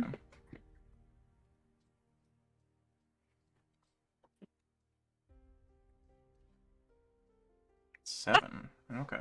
You're sort of searching through the racks after seeing what Dunnan sort of picked together and all matches and whatnot. Yeah, I don't care. You find a grayish pelt that's sort of been worked into a tunic. As you sort of start fidgeting and trying to get it on, parts of the tunic are comfortable and parts of it are tight as you start to adjust it and play around with it. It doesn't quite fit right, so you throw that one back. The next one you pull is a deep chocolatey color, whereas Dunnan has sort of bits of gray here and there interspersed with his elk hide one. This one is a rich chocolate. And the fur is quite thick, standing about 3 inches proud of the leather that it's sort of attached to. And the interior of the leather, it seems that someone has stitched on wool to the inside to add additional insulation onto it. It doesn't fit quite like a tunic. It's not snug and it's not adjustable, but it fits very comfortably over your chest and torso. And you're able to sort of cinch your belt around it to sort of hold it in place from the neck hole. It's much more sort of poncho-y style than like fitted tunic. As you, with your compatriots' help, sort of get your pauldrons in place as to where it should be, you realize an additional band is sort of woven into it, such that it can be cinched and closed, sort of folded over underneath the arms and along the ribs, in addition to placing your belt around it. As soon as you have it on and sort of cinched above your breasts and under your arms and then around your waist, it's quite toasty. It's very warm, to the point that you're starting to like sweat a little bit from being in this nice, comfortable room in this heavy cloak. But it sort of fits the aesthetic there. It looks a lot more like something that has been sort of cultivated wildly, but hides that interior like stitched wool and care given to the garment. It clearly shows that someone thought about the aesthetic of what someone might be shopping for, and built this garment to that aesthetic, even though they still added their craft upon it, as opposed to just tanning a hide. There are not breeches that go with it, but you are able to find a nice pair of sort of wool-lined leather breeches and boots. You and the rest of the group are able to find gloves as well. Sounds perfect. A hood or a scarf too, probably. Okay. There are a number of different scarves that, and they are quite large. They're about 2 feet in diameter and about 4 feet in length, such that you can sort of wrap them around your head and fold them over. You can do a lot with these things. They are knitted, and it looks like they're knitted in multiple layers, and then sort of the layers are quilted together. Once you sort of pick a scarf, it's ostentatious. It's oranges and pinks and blues and ridiculous dyes that someone used. It looks like the off-cuttings of 3 different scarves that have been sort of stitched and quilted together to make this single thing. It clashes terribly with the beautiful chocolate fur that you're now wearing, but it just speaks to you. Yeah, that's fine. Yeah. Hilly doesn't give a shit. Mark off 1 extra silver off your sheet for the scarf. Okay.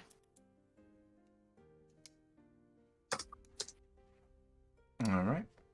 By the time that the group of you have finished sort of trying on and then taking them back off and sort of collected your findings, Lady Vilmorn returns, and she provides Dunnan to you 4 writs describing exactly the details you have purchased for your horses, allowing the group of you to select the horses from the stables, of any that are available at the time that you pick them up, along with the things.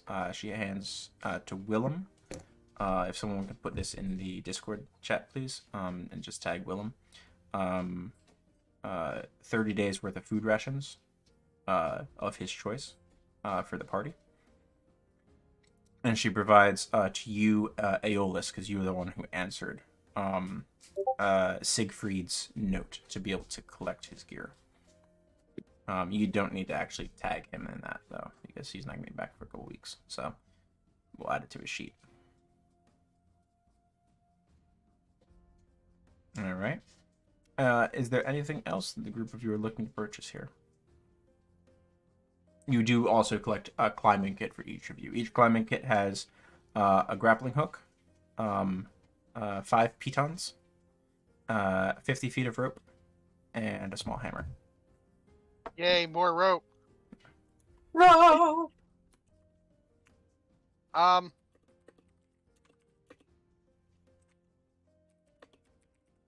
I would turn to Lady Serafina before we leave.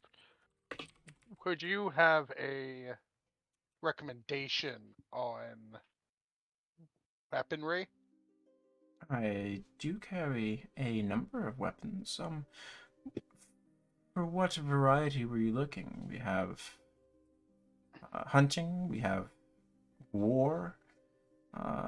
What type of opponents do you expect to be using said weapons against, I guess, is the true question. Larger creatures. Perhaps things that you slice down and they maybe stand back up the night after. Disconcerting. I've never heard of creatures like that, but I have weapons that can slice.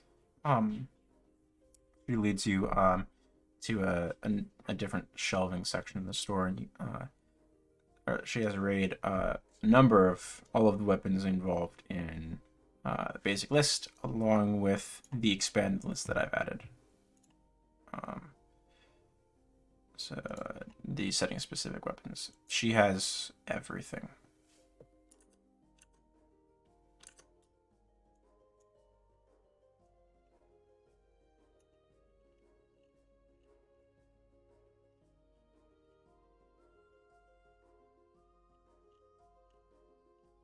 What type of weapon were we looking to purchase?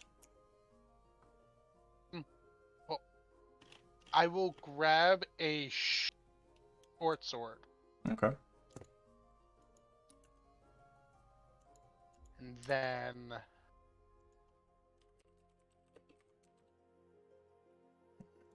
Short sword. One sec. Short sword. That'll be 10 silver. Mark that off. okay.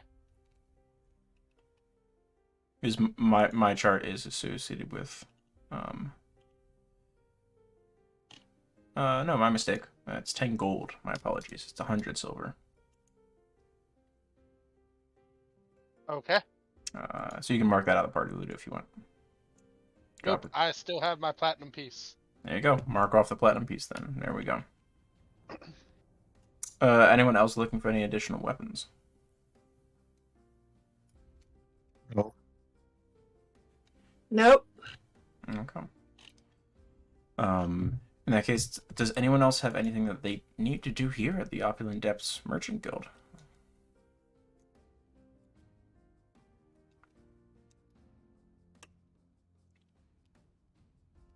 I think we finished here. Okay.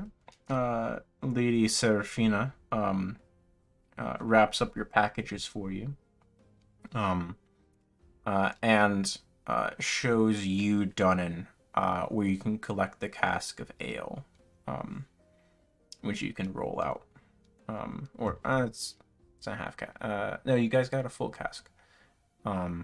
So you are heavy but not unmanageable. It's about 60 pounds. Oh. take Willem with me. I think he has the portable hole. He's the bag of holding, yeah. Yeah, we'll ask him to put the cask in there.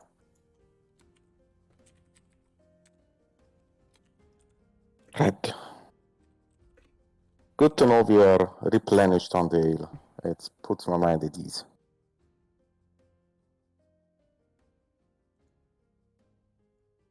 All right, so are we going to spend a night at the river's edge to get at least one night in? Yeah, I think that would be wise. What time of day is it? Like mid-afternoon, I think. Close is getting into evening, but as the Oh, group of you okay. sort of walk out of the Opera Depths Merchant Guild, the sun has set. You can see there's someone going around actually lighting the different lanterns that sort of hang around the square. Business is still being conducted throughout the square, which is strange to the group of you. Elderthorn, the market, everyone is packing up as the sun goes down to avoid getting fined. Business doesn't stop here, it seems like. Could I go and quickly go over to the stables and just let them know that by tomorrow morning we need the horses ready? Just to let them know. Certainly. Prepare for horses. Yeah, so the stable is at L. That's the western side. Next to the meatsmith. Okay. Those I'll two just things quickly go never over there, coincide. You're definitely not getting horse meat also.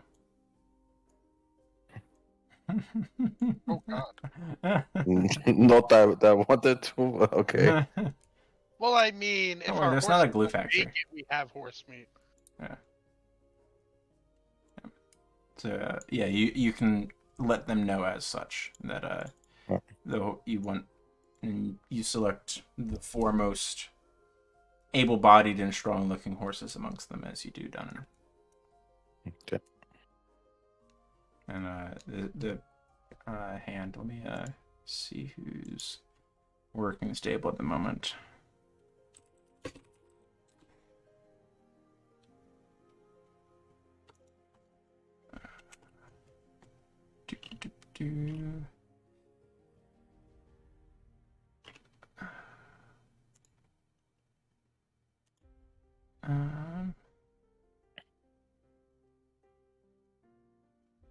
Will Toothless is currently working the stables. Toothless. Yeah, he's a bug-eyed looking fellow, bent with age, and not true to his name. He has 3 whole teeth as he sort of smiles at you, but he assures you that Wow. yeah. Nice. Well, He's the current them, stable hand at this time of the evening. Have them prepared to ride out tomorrow morning, and I'll show him the receipt from Lady Serafina that we purchased for horses. And see that they are the best horses you have. I'm sure Lady Serafina told you so. Yes, of course. I'd be happy. Yeah, I'll get him ready. Don't. That'll be great. I'll be ready to go. Very fast, nice and strong. Yeah. I give him 1 silver piece. Ah, thank you, sir. Thank you. Very kind of you. Thank you. Of course, yeah. I'll get all ready for you. What time? What time in the morning you want them? I don't want them to sleep with the saddles on. Just I need to know what time you'll be here. After breakfast, I think. Like an hour after sunrise? 2 hours after sunrise? Like 1 to 2 hours after sunrise, yeah. Got it. All right, sounds good. I'll start getting ready at sunrise. Works for me, sir. Thank you so much for the silver, sir. That was real kind of you, sir. No problem. Just be sure to be on time, alright? See you tomorrow, Will. How'd you know my name, sir? That was cool, sir. Also, didn't he mention? Okay. Oh, no, he did. He did 5 minutes then. prior. I got you, sir. Okay. I'll see you tomorrow, sir. Dunnan's the name. Dunnan. Got it. All right, bye, sir. See you tomorrow. See you tomorrow. Yeah, the horse is ready. Aren't we going to pick out our horses, though? Or did we already pick out our horses? You can pick out the horses the next morning if you'd like. Yeah, okay, that's fine. Want the special one? Yeah, sure. It's gonna have to be okay with Corin. So Yeah, sure. yeah, she wants to make sure the horse she gets is okay with Corin. All right.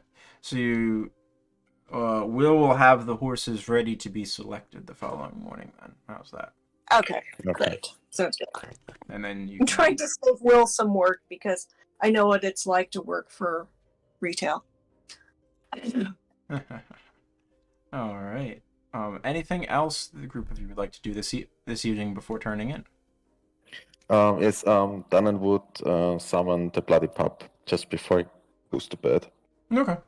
Easily enough done. You summon it in your room. I think yes, yeah. Okay. Or it's no. No, he's gonna do it first thing in the morning, just to be not to wake up any customers.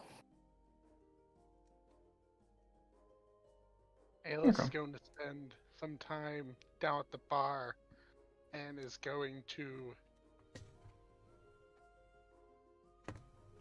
have a few drinks. Okay. I think Dunnan's gonna join him. Mark over silver a drink. Except for your first one. Right, because we get one drink per room.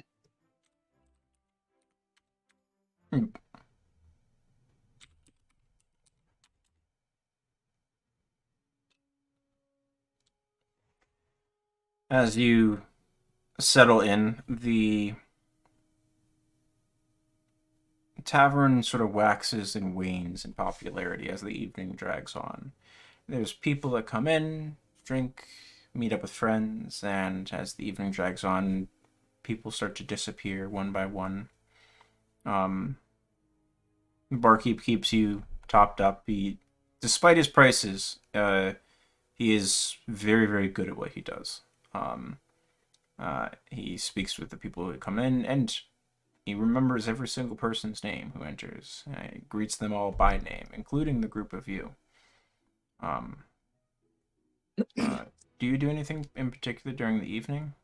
Sort of passing it in the bar, or I think move on to the I next day? would just hang around and just listen in on the conversations if there is any gossip or any, I don't know, stories. Make Yeah. me maybe 3 perception checks to start with, please. Okay. Uno, dos, tres. Okay.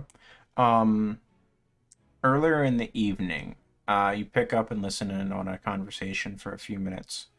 It sounds like, based on the context, you're actually listening to the smithy that runs the Harvest Forge, talking about how last shipment of ore was delayed by about a 10-day, and he's glad it finally showed up. Yet the day before today, such that he can finally actually get back to work fixing some trowel that one of the and that's about when you tune out.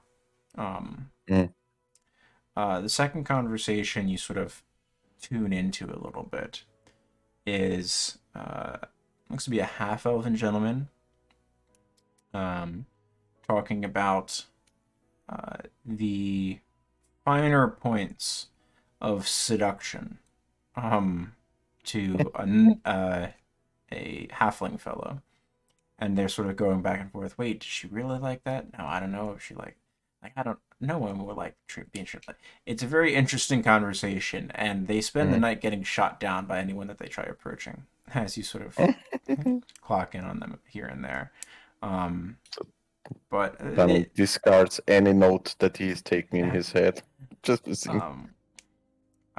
Third conversation you listen in on, and you just sort of catch, just barely, the corner of your ear, is actually the barkeep, Grimbold,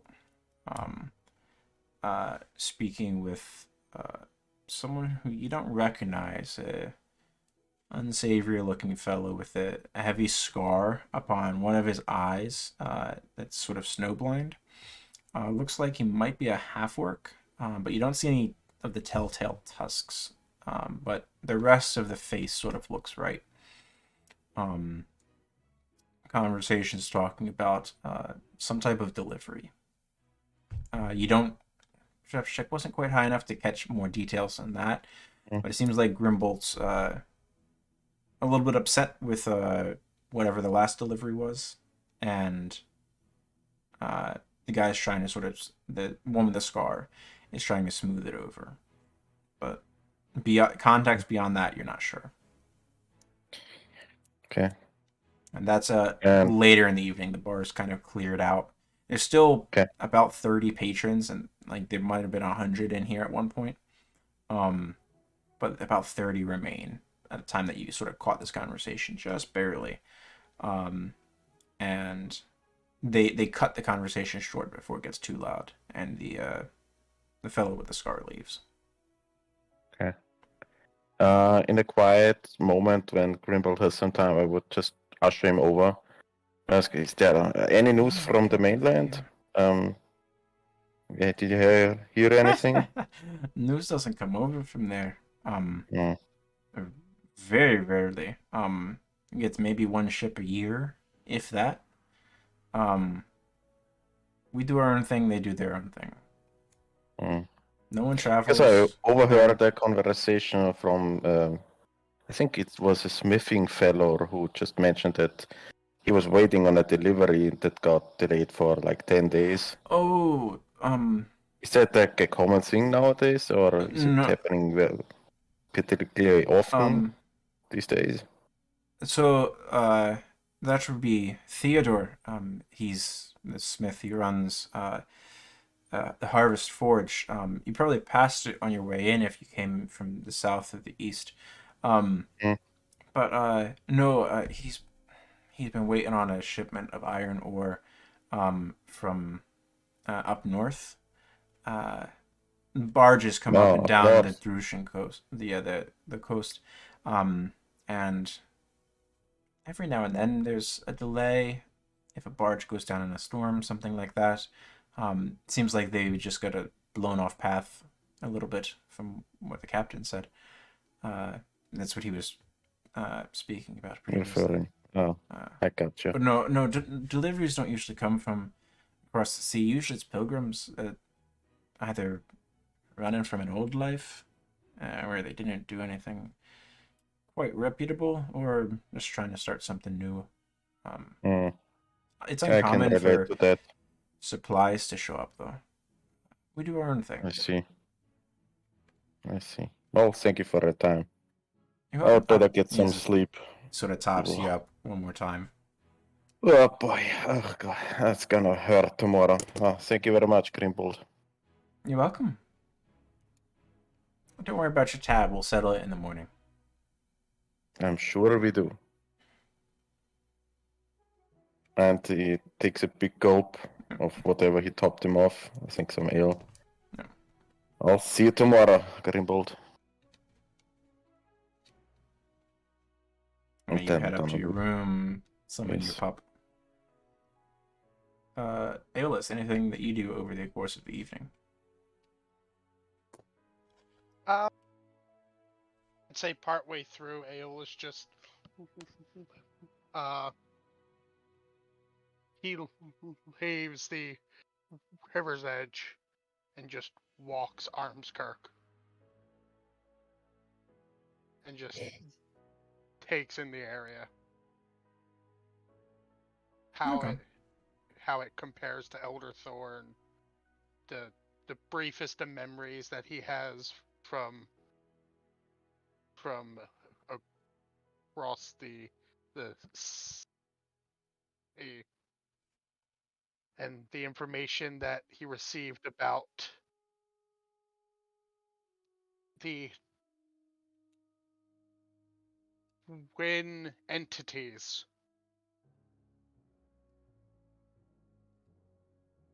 That's it. You lose track of time as the evening goes. The streets eventually become deserted. The stalls, by the time that you actually make it back through to the Bow Market, they've nearly all been shuttered. And one of the last fellows who's just sort of winding his awning back for the evening, sort of has a pipe in his mouth, and you could smell the pungent pipe weed as you approach, and you look up and nods at you. Not late, aren't you? Don't sleep much. You and me both. Can you give me a hand real quick? I'd appreciate it. Of course. Help him sort of, as he's holding the awning back, he sort of positions your hand so it stays in place while he gets the ropes tied, so that way it doesn't fall back forward. Thank you very much. Much easier with two people. You're a new face, though. Haven't seen you around town. I hail from Elderthorn. Nice little place. I haven't been that way in a number of years. I used to date a girl that lived down there. We never quite saw eye to eye. Ambitious lass. Liked her. Good people in that space. You look out for yourself. You too. Aeolus is the name. Sort of shakes her hand. Pleasure to meet you, Aeolus. My name's Rick.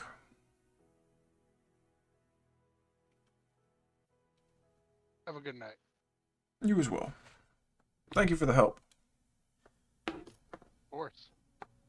He goes back to finishing securing his stall. Evening passes. You eventually find your way to rest. Did you have anything in particular you wanted to do, Kim? Or Hellerest? Nope. Okay. I'm just going to bed. One by one, the group of you rest, recuperate, complete your long rest, and we come to the next morning. As I believe you are meeting at the stables to select your horses. Correct, yes. The rest. As you show up with Dunnan, and get introduced to Will Toothless. Toothless. He's sort of rubbing his eyes, bleary-eyed, tired. I got a lot of horses for you to pick from, sir. There's Very good. 9 of them here. They're all great. You can't pick wrong. It's all preference from here. Whatever you think you like the look of, type of thing. Well, she and I point to Helios is gonna pick her own one, and we need one sturdy one for a big feller. Yeah, Very tall. 31. You're gonna Heavy. want. You're gonna want this one. You can name him whatever you want. I just call him Biggin. But Biggin here. Bigger than it is. Biggin. Yeah. I don't know how to spell.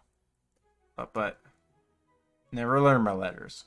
Yeah, Biggin's the way to go if you got a sturdy fellow.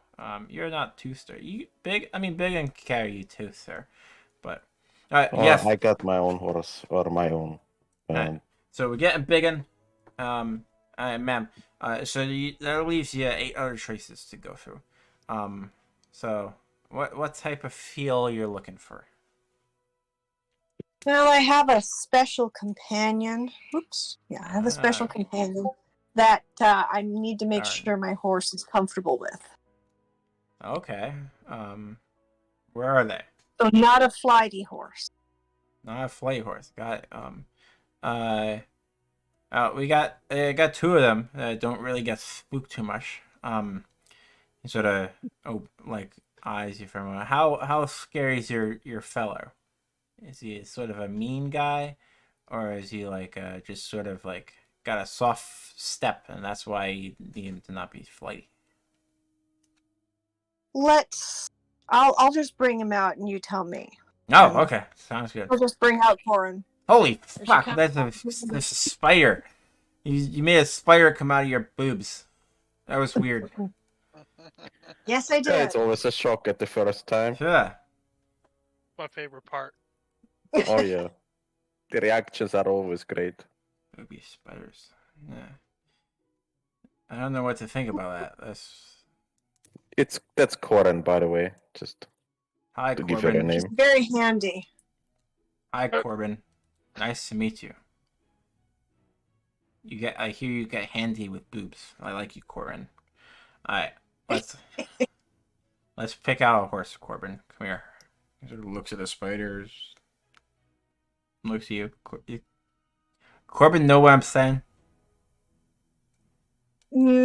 Yeah, she can pretty much tell. That's Oh. what you're saying. Gotcha. Alright.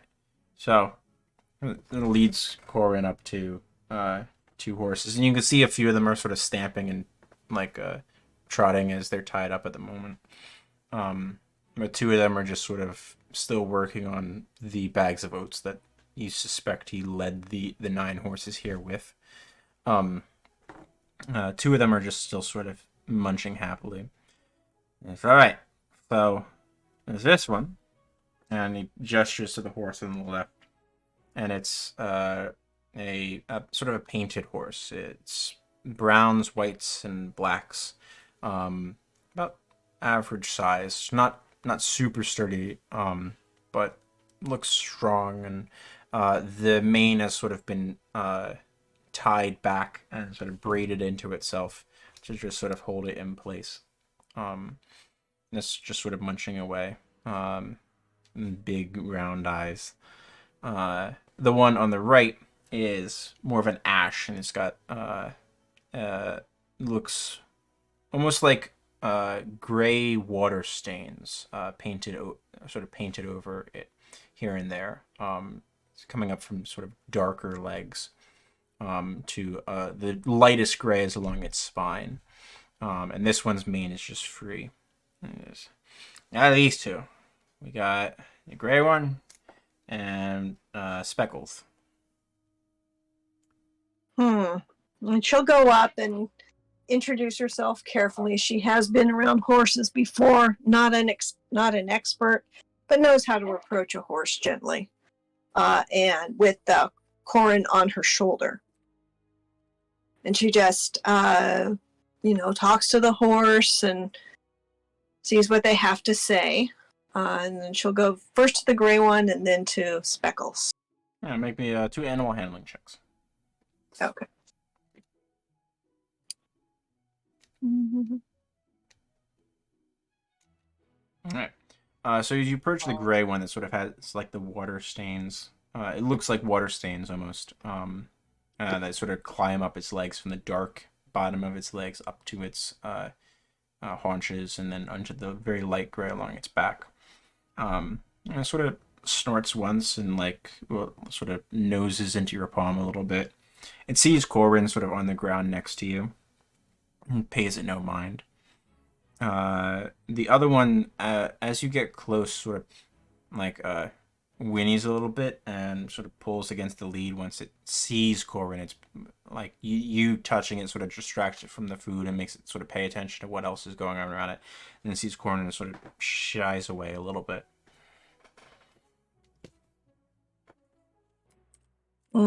Definitely the gray one. Yeah, sounds good, myth. Never named her myself. What do you want to name her? I'm gonna think about that.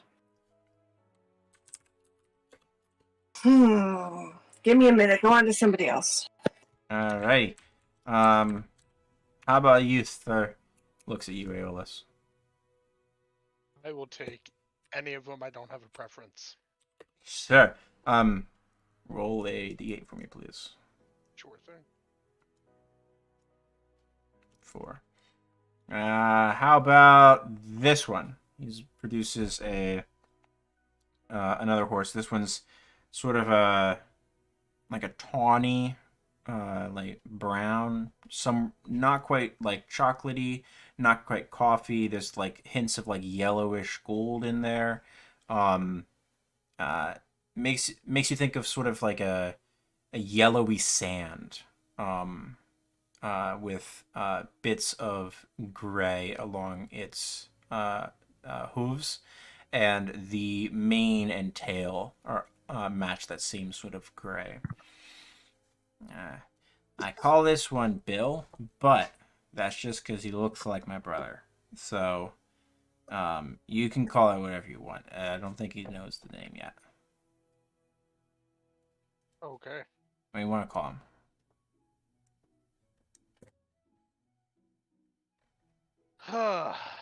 Well, I need you to move fast, so how about hustle? Hustle. All right. And then so we got the big one. We got big one for your friend. You got the gray one for her, and boob spider. We got hustle for you, and we one more, I guess, for you. The light one over there. Looks at Willem. They have a back and forth.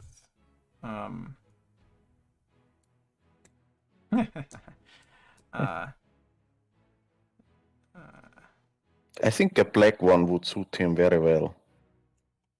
If you have one. STLUID.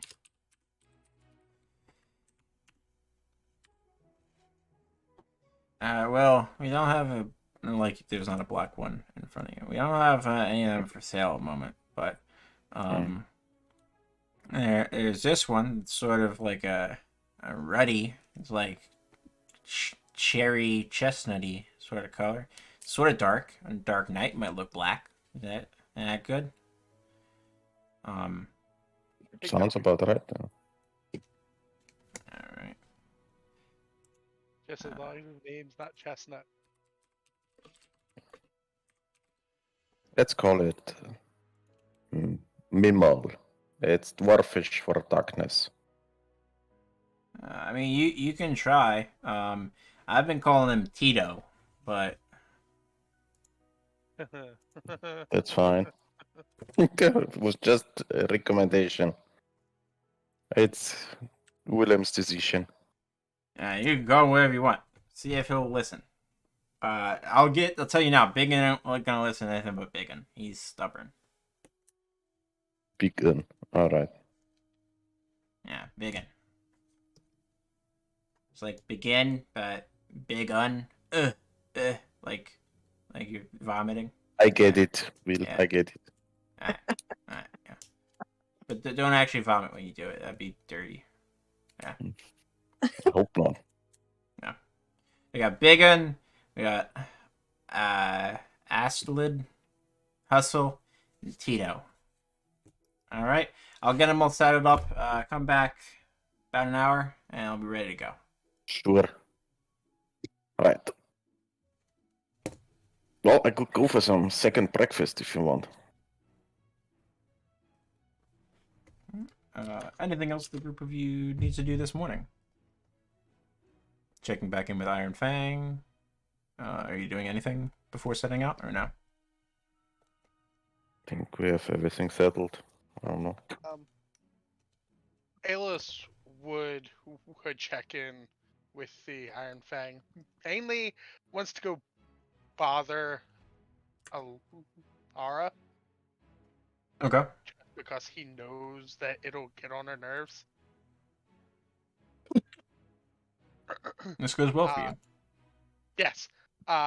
He is going to produce the vial of viscera and the eye fluid. And he is, and I'll just ask, have you dealt with creatures and harvesting them before? When you do find her, much to her chagrin, grab the handout for her. Laura Windrider. There it is.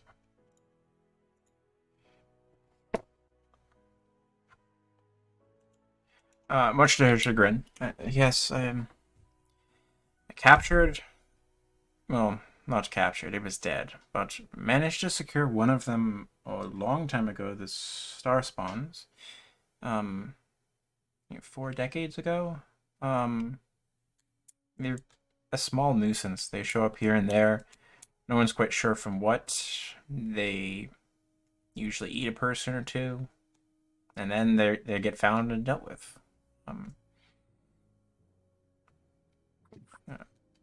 The viscera. She sort of shakes the vial. You'd be better off with speaking at the owner at Herbal Haven. On your maps, it's F.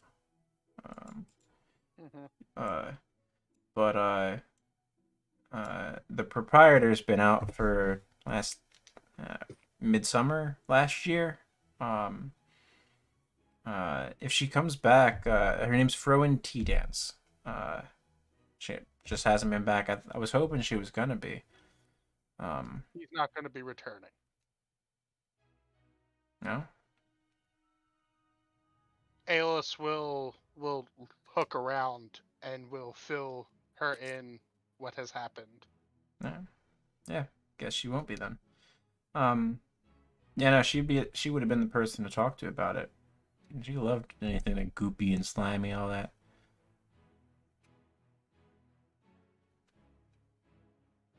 Well, that's unfortunate. Well read. Good lady. Yes, she was. Well, I thank you for your insight, if you can call it that. Sure. Peace. Safe on your travels. Don't want you to end up like and From what the group of you were saying to the two of them, all that problem's south. I go north. anything worth it up north. More wild space. You get far enough out there, there's the outpost. Beyond that, nothing. Wild not land, people. less people. I mostly look for plants and animals to bring back that the rest of them can figure out if the bits can be used in tinctures and poultices and whatnot. Oh, I deal with tinctures, and Aeolus will pull his mutagen vial out.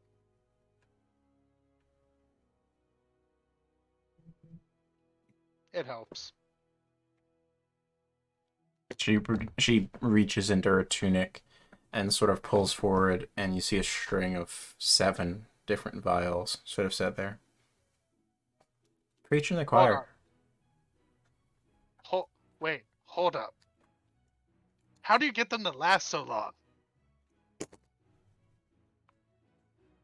Finish your trial first. And then we'll show you.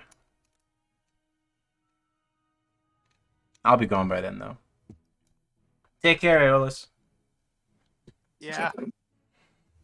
By the way, are you the one that shot Krothos? No. Bastard deserved it, though.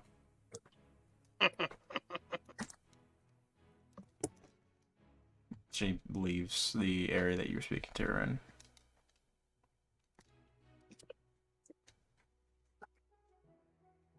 I will meet up with the rest of the group. Okay. All right. And the group of you are sitting out, I believe. Yeah. Okay. So we'll pick up there next session as the group of you set out. I just need to know which direction you're planning on heading first. Are you heading due to the Lisette locking camp? I think so, yeah. Okay. So you're And then straight up to the Cloud Spine or Cloud Peak Mountains. Cloud Spine. Cloud spine. Spine, like spine of the world. Yeah. What they touch the clouds. Cloud spine. So you're gonna try to find the dire snowy owlbear first, and then if you have time, hit the Cobalt Lake job. I think that would be the wisest In a course of full action. loop, Yeah. stop back in Nuldrithorn, and then return to Armskirk to claim your bounties. Yeah. Yep. I like it. I Sounds think good. that's the plan. Yeah. And along the way, Aeolus is gonna practice on wild animals on killing them with his knife, so they don't fuck up the pelt. Yeah. Be real Yeah. awkward if you find one, manage to slay it, and then destroy the pelt in the process. Definitely. And you're gonna land engage, and then land the skin. Yeah. A busy man. Yeah. All right. So we'll pick up with the overland travel next session. Okay. Wonderful. Sure. Good.